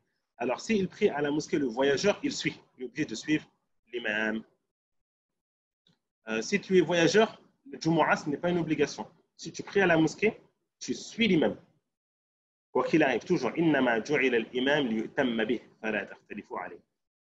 le professeur m'a dit que l'imam a été légiféré pour qu'on le suit. On se doit de ne pas entrer en contradiction avec lui. Donc, on le suit.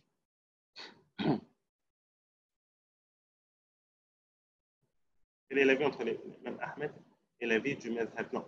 Le Taymiyyah, pas l'imam Ahmed. Le Taymiyyah, lui, il est d'avis qu'on n'a pas la notion de temps ni de distance dans le voyageur, mais c'est la coutume qui va nous dire, qui va faire la différence.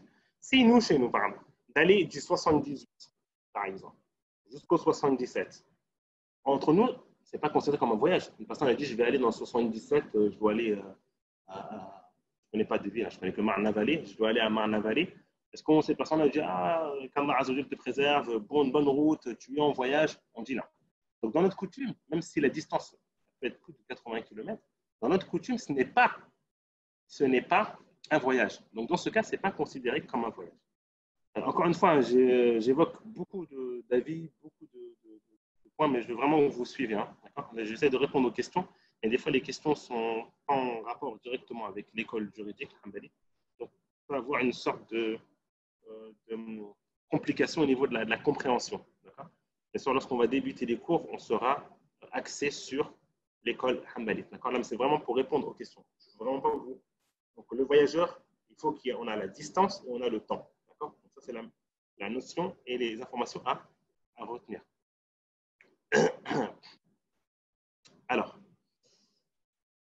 Ça, c'est concernant la première question. On passe à la deuxième question. Je fais une réponse à ma question. Je suivre l'imam pour la prière de l'Jumu'ah. Mais, Asr, qu'on fait-on? Non, ah oui, très important.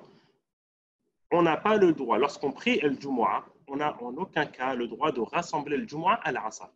En aucun cas. On n'a pas le droit de faire cela. D'accord? Ça n'a pas été rapporté et les savants sont d'accord sur ce point. Alors, toutes les écoles juridiques d'ailleurs évoquent cela. Si tu as prié le Jumu'ah, tu ne peux pas rassembler juste après l'Asr. Non. Tu voyages, tu pars, et sur la route, tu t'arrêtes et tu pries ensuite à l'Asr. Mais le fait de rassembler, donc j'ai terminé le Jumu'ah, je me lève, ensuite je rassemble, je fais l'Asr, on dit non. D'accord? On passe à la question suivante, car le temps, il tourne. Alors, je suis endetté, là on va passer sur la zakat. Comment dois-je sortir la zakat? Mon cousin me doit de l'argent, dois-je la comptabiliser dans la zakat? Je vous écoute. Je vous écoute. Quel est cela? Comment sortir la zakat? C'est l'heure, je dois sortir de la zakat. Mon cousin, il me doit 2000 euros. Est-ce que ces 2000 euros, je les extrais de la zakat ou je les comptabilise? Hein? Alors, il faut payer sa dette d'abord. Ou bien ça s'appelle, oui, le cas de figure contraire. J'ai de l'argent, c'est l'heure de la zakat, je dois de l'argent à une personne. On a ça aussi. Tu rembourses d'abord la dette. OK. Tu rembourses la dette, mais ton cousin qui te doit de l'argent, est-ce que tu comptabilises cet argent-là? Il les comptabilise quand la personne rend l'argent. OK. Donc, c'est-à-dire à l'instant T, il ne le comptabilise pas. Donc, les 2000 euros qu'il doit, il ne les comptabilise pas. OK. D'accord. Alors, pour répondre à cette question, c'est parti. Alors, sachez que la zakat et les dettes, la relation de la zakat et les dettes. Aujourd'hui, on est le 21 mars. 21 mars, alhamdoulilah, une année entière s'est écoulée. D'accord? Et je possède actuellement dans mon compte 10 000 euros. Est-ce que je suis imposable, religieusement parlant? On dit oui. Je te dois de sortir la zakat sur les 10 000 euros. D'accord. Oui, j'ai 10 000 euros, mais j'ai mon cousin qui me doit 5 000 euros. Il me doit 5 000 euros. Que faire? Est-ce que ces 5 000 euros-là qu'il me doit, je les comptabilise à ma zakat? C'est-à-dire qu'au lieu de sortir la zakat sur 10 000 euros, je vais sortir la zakat sur 15 000 euros? Ou bien, je ne les comptabilise pas.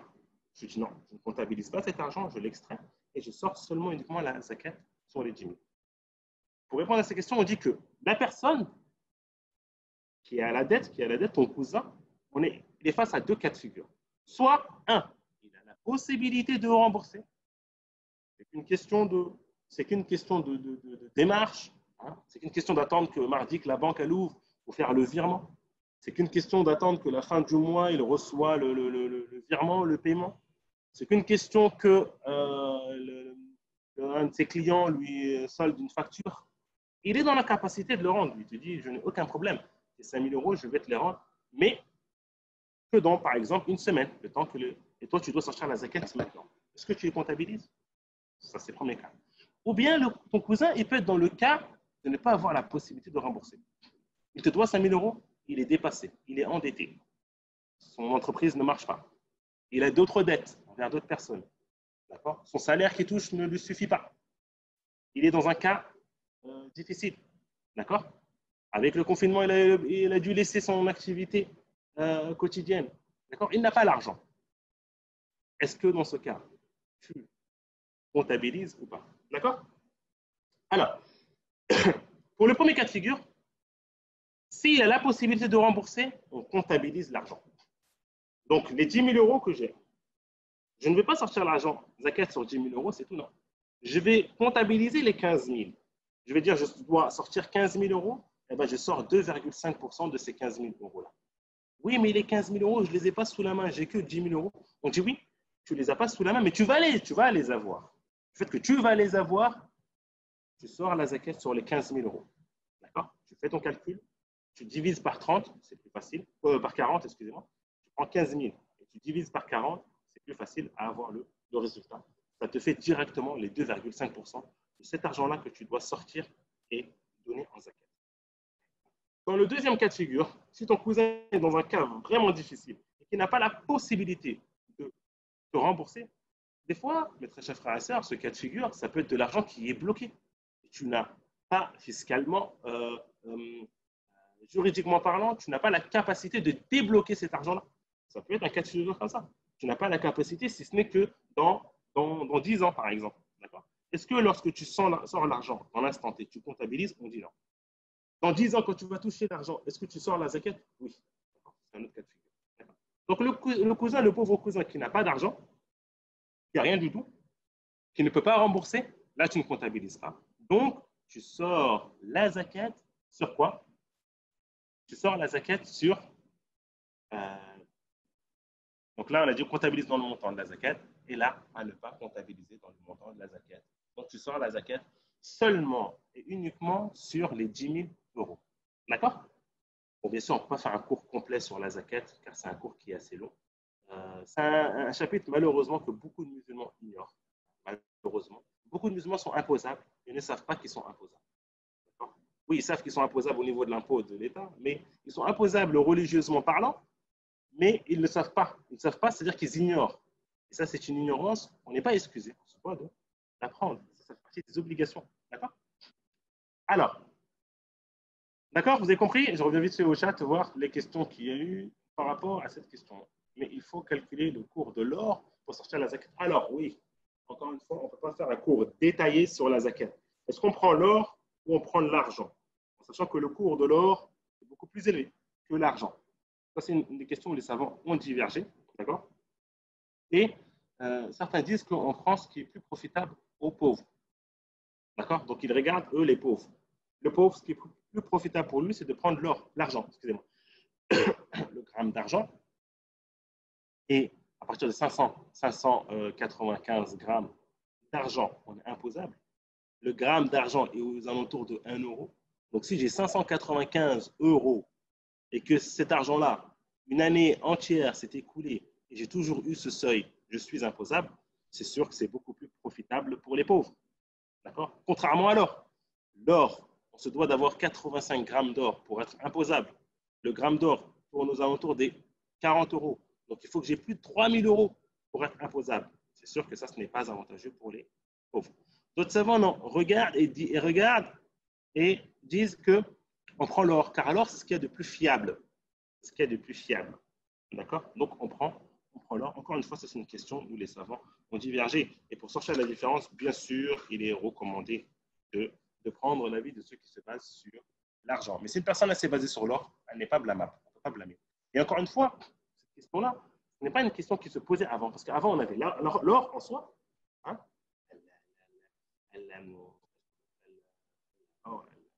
comment on appelle ça? Le dinar qui est à la base de l'or, ce qui est fait de l'or, la pièce d'or, ce qu'on appelait le dinar. Et le dirham, qui est ce qui est fait d'argent. Donc, on avait les deux qui étaient présents avant. Ce n'est pas un problème, j'ai de l'or, je sors de l'or, j'ai de l'argent, je sors de l'argent. On n'avait pas ce qu'on a actuellement, qui est les billets, d'accord, les monnaies qui sont présentes actuellement. On ne sait pas comment les qualifier. Est-ce qu'on les qualifie par rapport à l'or ou par rapport à l'argent? Même si, à savoir qu'à la base, certaines monnaies, à la base, ils étaient basées sur l'or et l'argent. Mais actuellement, on n'a plus cette notion, parce qu'on n'a plus l'équivalent. Hein. L'équivalent des billets qui sont présents dans le marché n'est pas l'équivalent de ce qui est conservé en or et en argent. D'accord? Donc, on se base sur ce qui est plus profitable pour les pauvres pour sortir de la divergence. Comment rattraper les années où on n'a pas acquitté la zakat? On rattrape. On fait un ijtihad, donc fournir un effort, on essaie de dire cette année-là. Là, je n'ai pas donné la zakat pendant 3 ans. OK, il y a 3 ans. J'avais à peu près combien? Tu sais de faire un calcul. Tu fais un effort, même s'il n'est pas juste. Tu dis, bah, je tournais comme les années actuelles, donc je tournais peut-être aux alentours de 10 000 euros dans l'année, donc je sors la zakat pour 10 000 euros. Ça, c'est il y a 3 ans. Il y a 2 ans, pareil. L'année passée, non, j'ai eu une rentrée d'argent plus importante, j'ai eu 20 000 euros. Donc, tu fais un calcul. Après, tu sors la zakat et tu te dois de sortir la zakat. Les années où tu n'as pas sorti auparavant la zakat, car c'est un droit qui revient aux pauvres. D'accord? Comment calculer? Car plusieurs avis. Oui, comme je vous ai dit, il me rembourse dans 6 mois. Si tu rembourses dans 6 mois, tu sais qu'il va te rembourser, tu comptabilises. D'accord? Non, t'inquiète pas, c'est pas problème, on répétera. Comment calculer la zakat? Encore une fois, on regarde déjà à partir de quand est-ce qu'on atteint le seuil. On a un seuil. D'accord? Le seuil, c'est ce que j'ai évoqué. D'accord? 500 et des, si on prend les grammes, 595 grammes d'argent, qui est à peu près 600 euros, ou bien on a l'or qui représente à peu près 3000 euros. Lorsque j'ai atteint ce seuil, je suis imposable. Là, donc, la lumière s'allume et au bout d'un an, si je ne suis pas descendu en dessous du seuil, je devrais verser les enquêtes. Alors, s'il vous plaît, on avance parce que j'ai d'autres questions, mais on reviendra par la suite. Si vous avez, n'hésitez pas à faire des copier-coller et à aller évoquer les questions à la fin si on a le temps. Je dois prendre des médicaments, comment dois-je jeûner? Je jeûne. Je dois prendre des médicaments. Est-ce que j'ai droit de jeûner ou pas? D'accord? Bien sûr, là, moi, je ne parle pas d'une personne qui est malade d'une maladie chronique, ou bien il est malade, il est obligé de prendre ses médicaments. Parce que cette personne-là est considérée comme la personne qui est malade, et Allah Azza wa Jalla a parlé sur la personne qui est malade. Il se doit de rattraper ce jour-là, si ce n'est pas une maladie chronique. Si c'est une maladie chronique, une maladie qui ne guérit pas, ou on ne sait pas quand est-ce qu'il va guérir, il nourrit un pauvre. Moi, je ne parle pas de ce cas de figure-là. Je parle d'une personne qui est en bonne santé, ou bien, qui n'est pas malade d'une maladie qui va l'handicaper et l'empêcher de prendre des médicaments, d'accord? De l'empêcher de jeûner, excusez-moi, mais il doit prendre des médicaments. Que faire? D'accord? Alors, on va prendre cette question-là, à savoir que les médicaments qui sont composés, on peut les diviser en deux catégories. On a ceux qui passent par la voie orale et nasale, d'accord? Et on a ceux qui passent par autres, comme les yeux, par exemple, les oreilles, la perfusion postérieure. Alors, on va répondre avant tout selon comment on appelle ça? L'avis, excusez-moi. Voilà. Selon l'avis des écoles juridiques, l'avis des Hanbalites. Chez les fuqaha, chez les gens du fiqh, ainsi que chez les Hanbalites, tout ce qui entre dans le corps annule le jeûne. Tout ce qui entre dans le corps, qu'il soit nourrissant ou bien non nourrissant. D'accord? C'est pour ça qu'il donne l'exemple du perle du chapelet. La personne qui jette le chapelet, hop, il a avalé une perle. Il se doit, son jeûne est rompu. D'accord? Donc ils disent tout ce qui est par n'importe quelle voie. Par n'importe quelle voie. Si une chose est entrée dans le corps, ceci rompt le jeûne. D'accord? Que ce soit par voie orale, nasale, les yeux, les oreilles, les perfusions, hein, et autres. D'accord? Donc ça, c'est l'avis chez les Hanbalites. Pourquoi je vous dis ça? Je veux que vous retenez bien cet avis-là et ensuite on va évoquer l'autre avis qui est l'avis qui est présent sur le point. Actuellement, à savoir que les gens sont confrontés à des cas de figure qui sont assez difficiles pour eux et qui, des fois, ne peuvent pas retarder jusqu'au soir. D'où l'avis de ces écoles juridiques, parmi eux les Hanbalites, peuvent être difficiles. D'accord? Revenons sur l'avis des Hanbalites. Dans ce cas, on dit à la personne, tu attends le soir.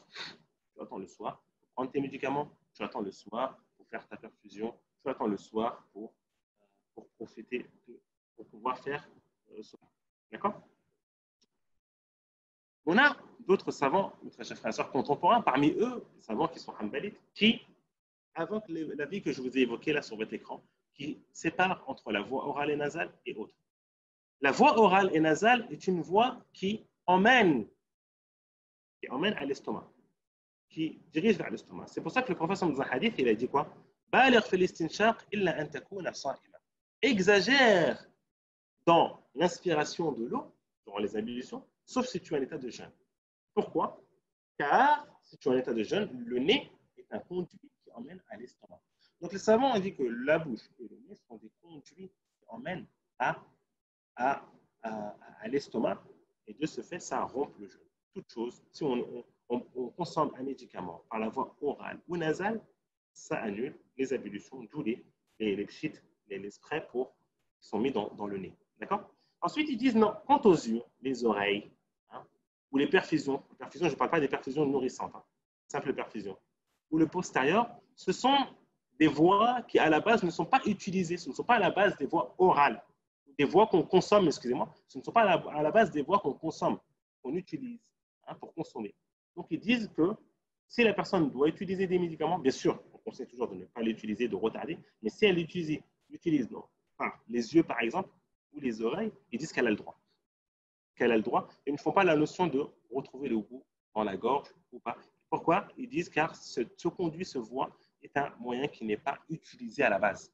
C'est-à-dire à la base, ce n'est pas un conduit, un moyen qui est utilisé pour la consommation. D'accord? Ça, c'est l'avis, on va dire, en général. Il y a beaucoup de détails dans cette question qu'on ne pourra pas, bien sûr, aborder maintenant. On abordera au moment venu. Donc, je répète, chez les fuqaha, ils disent que, chez les fuqaha, ils te divisent même, ils vont même plus loin. Ils te divisent le corps en parties extérieures et intérieures. C'est important, ça, vous devez savoir. Le corps a une partie extérieure et intérieure. L'extérieur, c'est quoi? L'extérieur, c'est ce qu'il y a à l'intérieur du nez, la bouche et dans la bouche. C'est-à-dire, si je prends un aliment que je mets dans la bouche, je garde dans la bouche, mais qui n'est pas arrivé à la gorge, ils disent que ça, c'est la partie extérieure. Ce n'est pas grave. Tu ne romps pas ton jeûne. D'accord? Mais si cet aliment, le goût de l'aliment est arrivé à la gorge, donc il est arrivé à l'intérieur du corps. Et s'il arrive à l'intérieur du corps, ça rompt le jeûne, parce qu'on a vu que toute chose qui arrive à l'intérieur du corps, il rompt le jeûne. D'accord? Donc, ils divisent les fuqaha et te disent ça. Si c'est simplement dans la bouche, d'accord? C'est pour ça qu'ils ont toléré à la femme qui fait la cuisine, ou bien l'homme qui fait la cuisine, de goûter, en cas de besoin, la nourriture durant le jeûne. De goûter. Il ne faut pas que ça arrive dans la gorge, mais de goûter pour savoir s'il y a assez de sel ou pas. D'accord? Je vais faire un tour dans le chat pour voir s'il y a des questions. Alors, la femme une femme qui accouche sans avoir rattrapé le jeûne et le mois de jeûne suivant est arrivée. Elle rattrape le jeûne. Alors, ah oui, ça c'est une question aussi importante que j'avais dans la tête d'évoquer, mais je ne l'ai pas mis au. La femme qui a accouché et qui n'a pas pu jeûner, qui doit rattraper le jeûne, elle a bien sûr jusqu'au Ramadan prochain pour rattraper. Ça, encore une fois, c'est l'avis qui est évoqué chez les fuqaha. Je vous donne l'avis chez les gens savants de la jurisprudence, les Hanbalites. Elle doit rattraper avant le Ramadan qui vient. Si le Ramadan qui vient est venu et qu'elle n'a pas rattrapé, elle se doit de rattraper ce jour-là et en plus de cela, apporter une compensation pour chaque jour qui n'est pas jeûné. D'accord? Ça, c'est l'avis des savants de la jurisprudence par rapport à ça. L'avis que certains savants contemporains, mais apportent sur cette question, qui est une question qui est très importante, qui disent que la femme qui est enceinte, la femme qui est accouchée, la femme qui est à l'aide sont tous considérés comme le malade, tout simplement. Ils sont considérés comme le malade. Le malade, il fait quoi? Le malade, il doit rattraper son jour et basta. Donc, ils disent que la femme qui a des jours, n'a pas pu jeûner des jours parce qu'elle allaitait.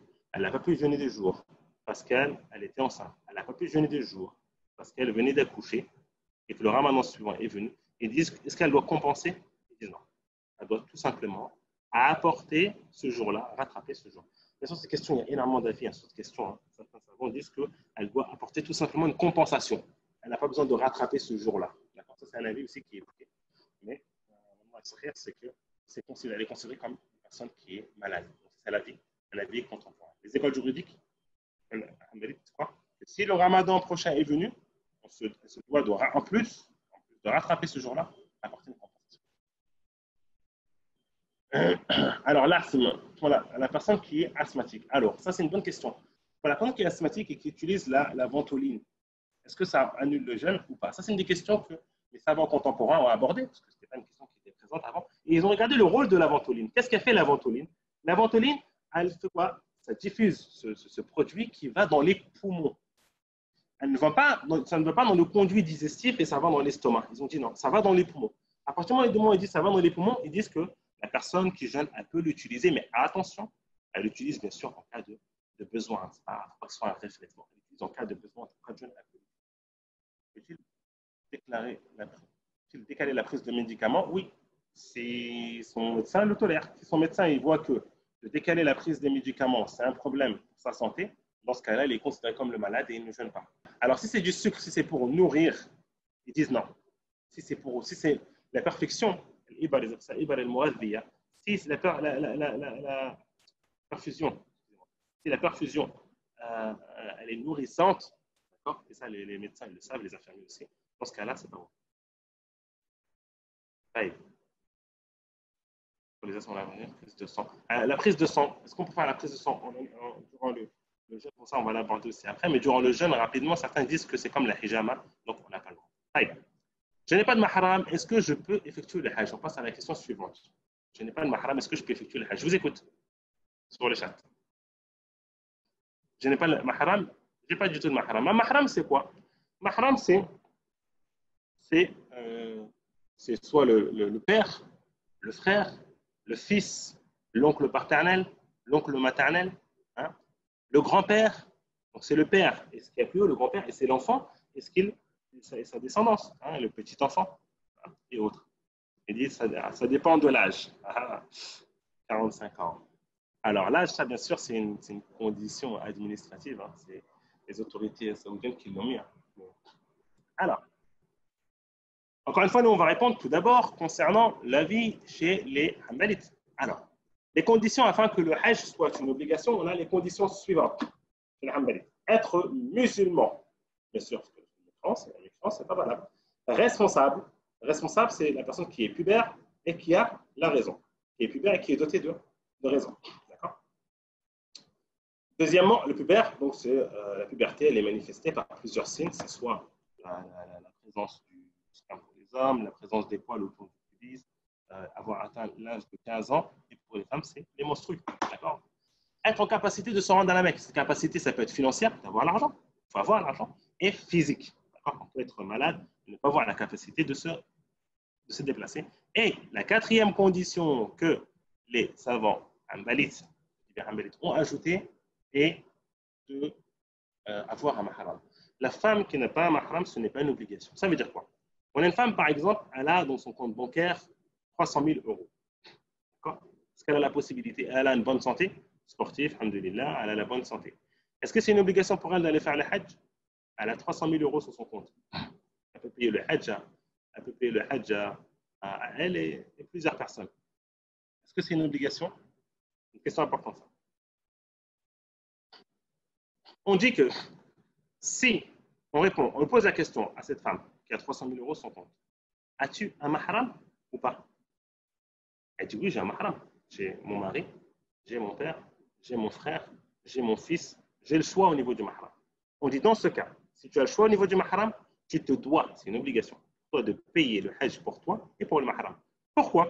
Parce que le wajib, l'obligation, il dit, la règle qui est le wajib, ma la yatimmu bihi fa huwa wajib. Tout ce qui, tous les arguments, tout ce qu'on a besoin pour pouvoir faire l'obligation deviennent une obligation. Ok, la prière est une obligation. Pour pouvoir prier, il faut que j'ai les ablutions. Donc les ablutions deviennent une obligation. Pareil, le hajj est une obligation. Toi, dans ton cas de figure, pour pouvoir faire le hajj, tu as besoin d'un mahram. Donc, de payer le hajj à ton mari, ou de payer le hajj à ton fils, ou de payer le hajj à ton père devient une obligation. Deuxième cas de figure, 300 000 euros dans le compte, elle est en pleine santé, mais elle n'a pas de mahram. Elle n'a pas. Je n'ai pas de père, je n'ai pas de frère, je n'ai pas de fils, j'ai personne. Est-ce que c'est une obligation? Chez les Hanbalites, non, ce n'est pas une obligation pour elle. Même si elle reste comme ça, même si elle meurt dans cet état-là, ce n'est pas une obligation pour elle et elle n'aura pas commis un péché. D'accord? Dans les autres écoles juridiques, hein, on trouve, par exemple, chez les Makites ou chez les Shafi'ites, ils disent que le voyage, lorsque c'est pour une adoration, la femme peut le faire si elle est en groupe, si elle est avec un groupe, elle est en sécurité et qu'il y a un groupe de femmes. D'accord? Donc ça, c'est concernant cette question. Alors, passons à la question suivante. Alors, les intérêts en islam. Il reste pas mal de questions et très peu de temps. Alors, les intérêts usuels en islam se divisent en deux parties. On a, excusez-moi, hop là, voilà. On a, ok, on a, intérêt en islam, on a l'usure excédentaire, ce qu'on appelle riba al-fadl, on va parler de ça. On a l'usure de crédit à l'achat, ce qu'on appelle riba al-nasi'a. Donc on a riba al-fadl, riba al-nasi'a. Okay.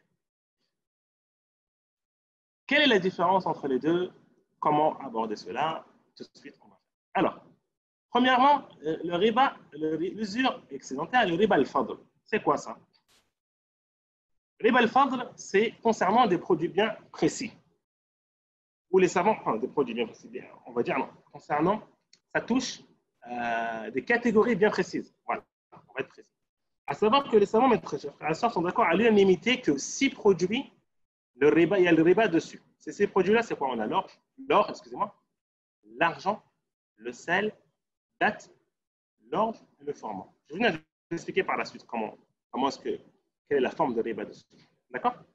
Donc ça, son hadith rapporté par Ibad ibn Samit, le prophète sallam a évoqué ces cas de figure-là, l'or, l'argent et autres. D'accord? Ce sont des matériaux, des produits où il y a le riba. Les savants sont d'accord en dire aussi que toutes les denrées qui se pèsent, d'accord, qui ont un volume, d'accord, les denrées d'espèces qui ont un volume et qui se conservent, qui ne se périment pas, d'accord, pas comme les fruits par exemple, et qui se conservent, elles sont considérées, elles sont touchées par ce qu'on appelle riba al-fadl. Le riba al-fadl est présent. Tajri riba, comme ils disent. Hein, le riba est présent. D'accord? Je vais vous donner après, je vais vous expliquer. Ça, c'est les trucs à retenir. Ensuite, la cause principale chez les Hanbalites est quoi?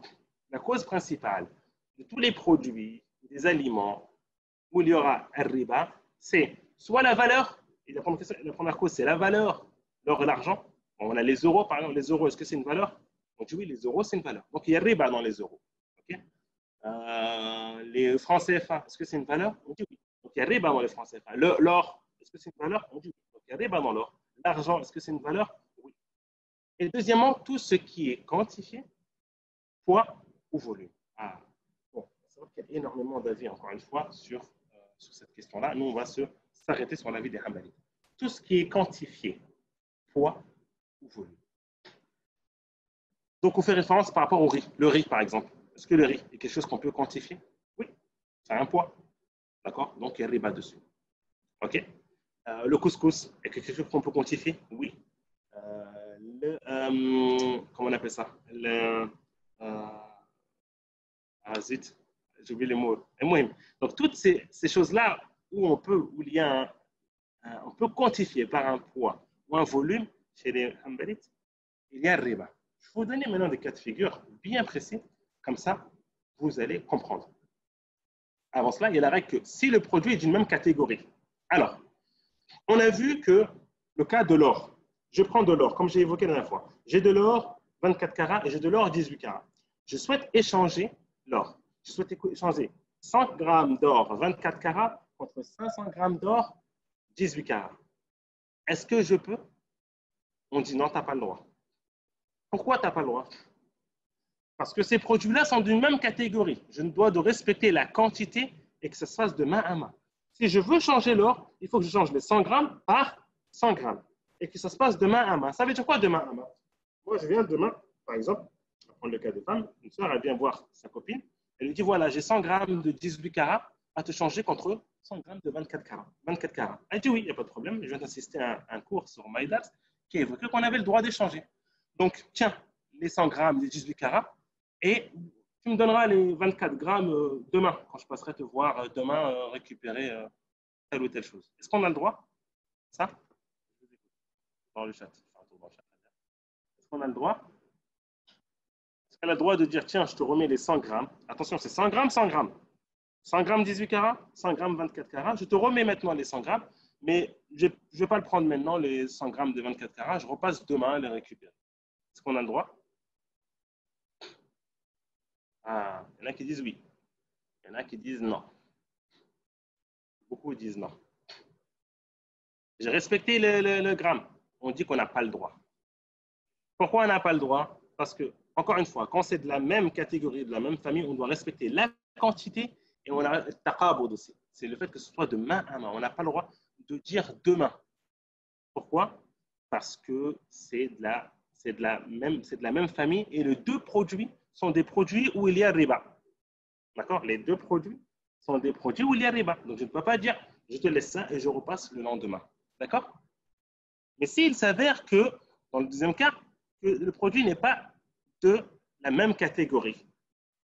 C'est-à-dire, le même cas présent, la sœur vient voir une autre sœur chez elle, elle a des dates. Elle dit, tiens, je te donne 100 grammes d'or 18 carats, simplement parce que j'ai pas besoin, j'ai pas envie de, ça c'est ancien, j'ai pas envie de le réutiliser. 100 grammes 18 carats contre, tu me donnes 1 kilo de dattes soukari, par exemple.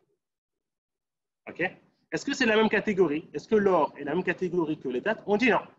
Donc, ce n'est pas la même catégorie, la quantité est libre. J'ai le droit d'effectuer cet échange-là. D'échanger 100 grammes d'or contre 1 kilo de dattes. J'ai le droit. Pourquoi? Parce que ce n'est pas la même catégorie. Mais attention, il faut que ce soit ma'am. Je ne peux pas dire, viens, je te laisse les 100 grammes. Tiens, demain, on repasse récupérer ton kilo de dattes soukari. On n'a pas le droit. Pourquoi? Parce que l'or et les dattes soukari sont deux produits où il y a quoi? Où il y a al-riba. Donc, tu n'as pas le droit d'échanger. D'accord?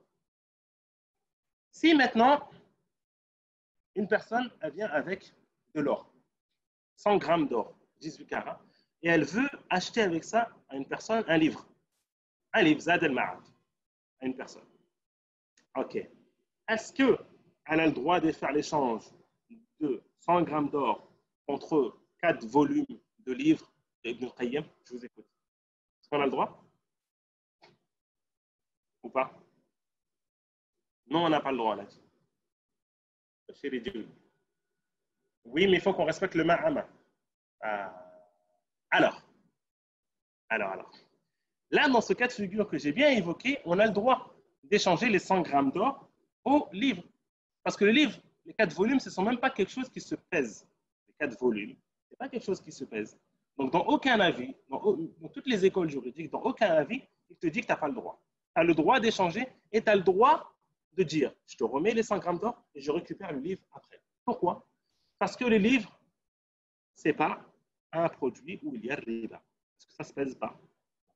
Pareil, même si et l'or, oui, c'est un produit de riba, mais à partir du moment où j'ai un produit dans les deux, si j'ai un produit qui ne fait pas partie de la famille de riba, j'ai le droit de faire ce que je veux. J'ai le droit d'échanger, de ne pas respecter la quantité, et j'ai le droit de repasser et de conclure la transaction par la suite. D'accord? Ça, c'est concernant le riba. OK? Voilà, pour vraiment synthétiser, encore une fois, on a énormément de trucs. Alors, on va aborder maintenant la question du mariage et on va peut-être s'arrêter là, malheureusement, parce qu'après, le temps sera terminé et on va laisser un petit peu la place aux questions. Est-ce que j'ai le droit d'évoquer toutes les conditions que je veux dans le mariage? Je parle pour les hommes ou pour les femmes, parce que évoquer des conditions n'est pas quelque chose qui est propre à la femme. L'homme aussi a le droit d'évoquer des conditions dans le mariage. Ah oui, les heures à l'achat, le deuxième cas de riba que je n'ai pas évoqué, c'est vrai. Le deuxième cas de riba qui est un riba nasi'a, il est très important parce que c'est le plus important, c'est le cas qui nous concerne aujourd'hui. Pourtant, je l'avais préparé ça là. Excusez-moi. Subhanallah. Je ne sais pas où je l'avais préparé le PowerPoint par rapport à ça, subhanallah. Je l'ai peut-être effacé. Oui, je l'avais évoqué. Alors, concernant le deuxième qui est riba al-nasi'a, la règle est que tout prêt où je tire un profit, c'est interdit. D'accord? Je vous ai préparé le PowerPoint et je vous ai évoqué et divisé ça en deux parties. Toute règle où je tire un profit, c'est interdit. Premier cas de figure, je te prête 1000 euros. Je dis attention, à condition que tu me rends 200 euros en plus. Ça fait 1200 euros. D'accord? Ça, ce qu'on appelle riba al-nasi'a, ce qui est le crédit usure, crédit à achat. D'accord? Je te rends plus. Donc, il y a un profit. Oui, ce profit-là est de l'argent. Ça devient interdit. Je n'ai pas le droit. Ça, c'est un ijma'. Il y a un consensus des savants dessus. Que je n'ai pas le droit. À partir du moment où il y a un accord. Pourquoi je dis ça? J'ouvre une parenthèse. S'il n'y a pas un accord, par exemple, une personne, je dis prête-moi 1000 euros, je te les rends dès que je les ai. D'accord? Est-ce qu'on a le droit? On a le droit.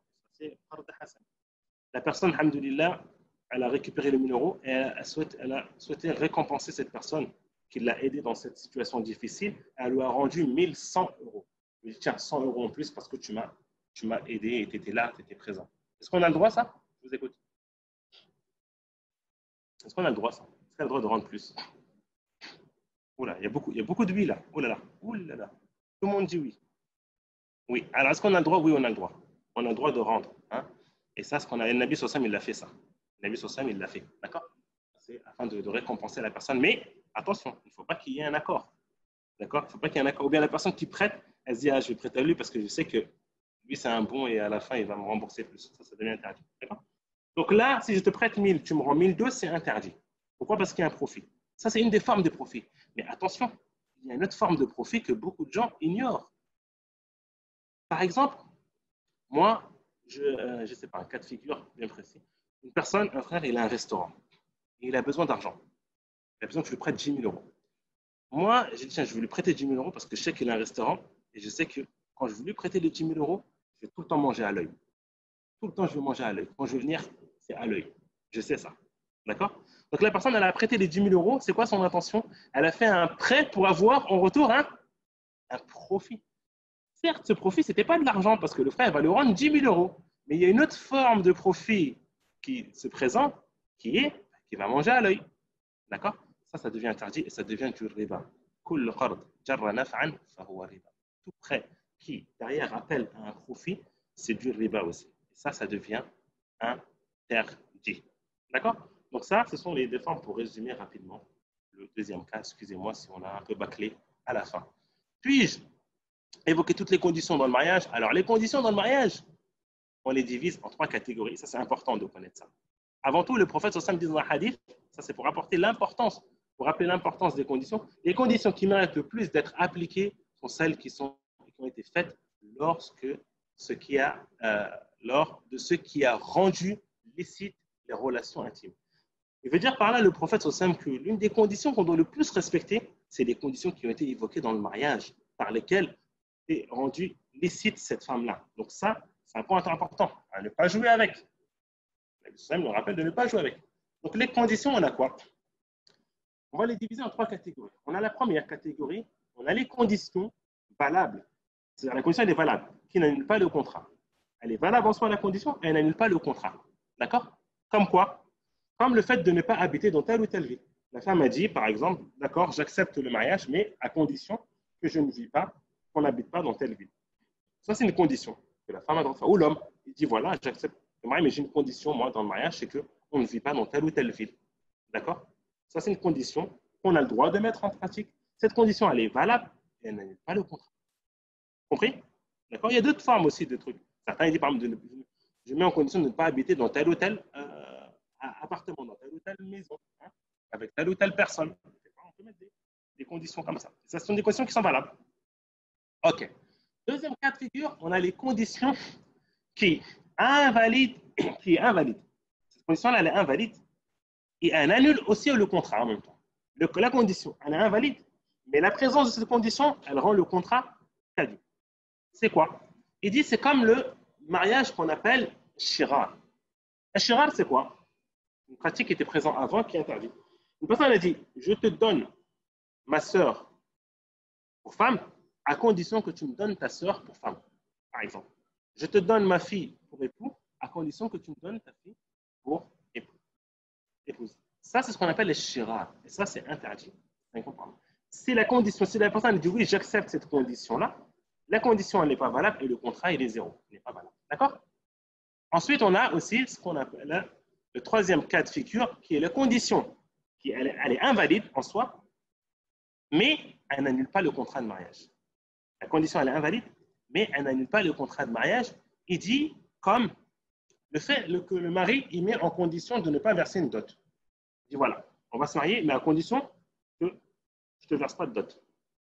D'accord? Si le mariage a été fait, la condition, elle est invalide, mais le mariage, il est valable. Et qu'est-ce qu'on fait? On donne à la femme ce qu'on appelle mahrul mithl, une dot équivalente aux femmes de son rang et de son milieu. D'accord? Mais la condition, est-ce qu'elle annule le mariage? On dit non. Pareil, ou bien le mari dit, on se marie, mais à condition, moi je ne subviens à aucun besoin. Ce n'est pas moi qui subviens à vos besoins à vous, ni aux enfants. D'accord? Ça, c'est une condition qui est invalable, qui n'est pas valable. Parce que ça revient à la charge en premier au mari, de subvenir aux besoins de sa famille. Mais ça n'annule pas le contrat. D'accord? Après, oui, on a la fameuse question qui revient, qui est plus dans les conditions, qui est la condition de se marier avec d'autres femmes. Est-ce qu'on a le droit? Alors moi, je vous réponds là par rapport à l'école juridique Hanbalite. Chez les Hanbalites, à votre avis, je vous pose la question, cette condition-là, elle va où? Est-ce qu'elle va dans la première condition valable, hein, qui n'annule pas le contrat, ou bien est-ce qu'elle va dans le deuxième, invalide, ça annule le contrat de mariage, ou le troisième, le contrat, il est pas, la condition, excusez-moi, n'est pas valable, mais que le contrat est valable. Hein? 1, 2 ou 3, je vous écoute. Voilà, chez les Hanbalites, à votre avis, c'est 1, 2 ou 3? On a dit 1, 2. Tout le monde est entre le 1 et le 3. 3. On a dit 3. Hein? Olivier dit 3. Type. La réponse chez les Hanbalites, mes très chers frères et sœurs, c'est que cette condition, elle va au numéro 1 chez les Hanbalites. Je crois que ce sont quasiment les seuls. Numéro 1. Ils disent que la femme, elle a le droit de mettre en condition au mari. Oui, on se marie, mais à condition que tu ne te maries pas avec une autre femme. Ça, c'est chez les Hanbalites. Ils disent que ça entre en condition 1. L'homme doit respecter cette condition. S'il ne respecte pas ces conditions, la femme est dans son droit de demander la séparation. D'accord? Ça, c'est chez les Hanbalites. Dans d'autres écoles juridiques, ils le mettent dans le numéro 3. Et certains même savants, ils te disent que ça va dans le numéro 2, parce que c'est une condition, entre guillemets, qui entre en contradiction avec ce qu'il y a dans le droit. D'accord? Alors, je réponds rapidement aux questions concernant l'achat d'une action en bourse. L'achat de l'action en bourse, tout dépend de l'activité de l'entreprise. Si cette entreprise-là, son activité à la base, elle est halal, tu as le droit d'acheter.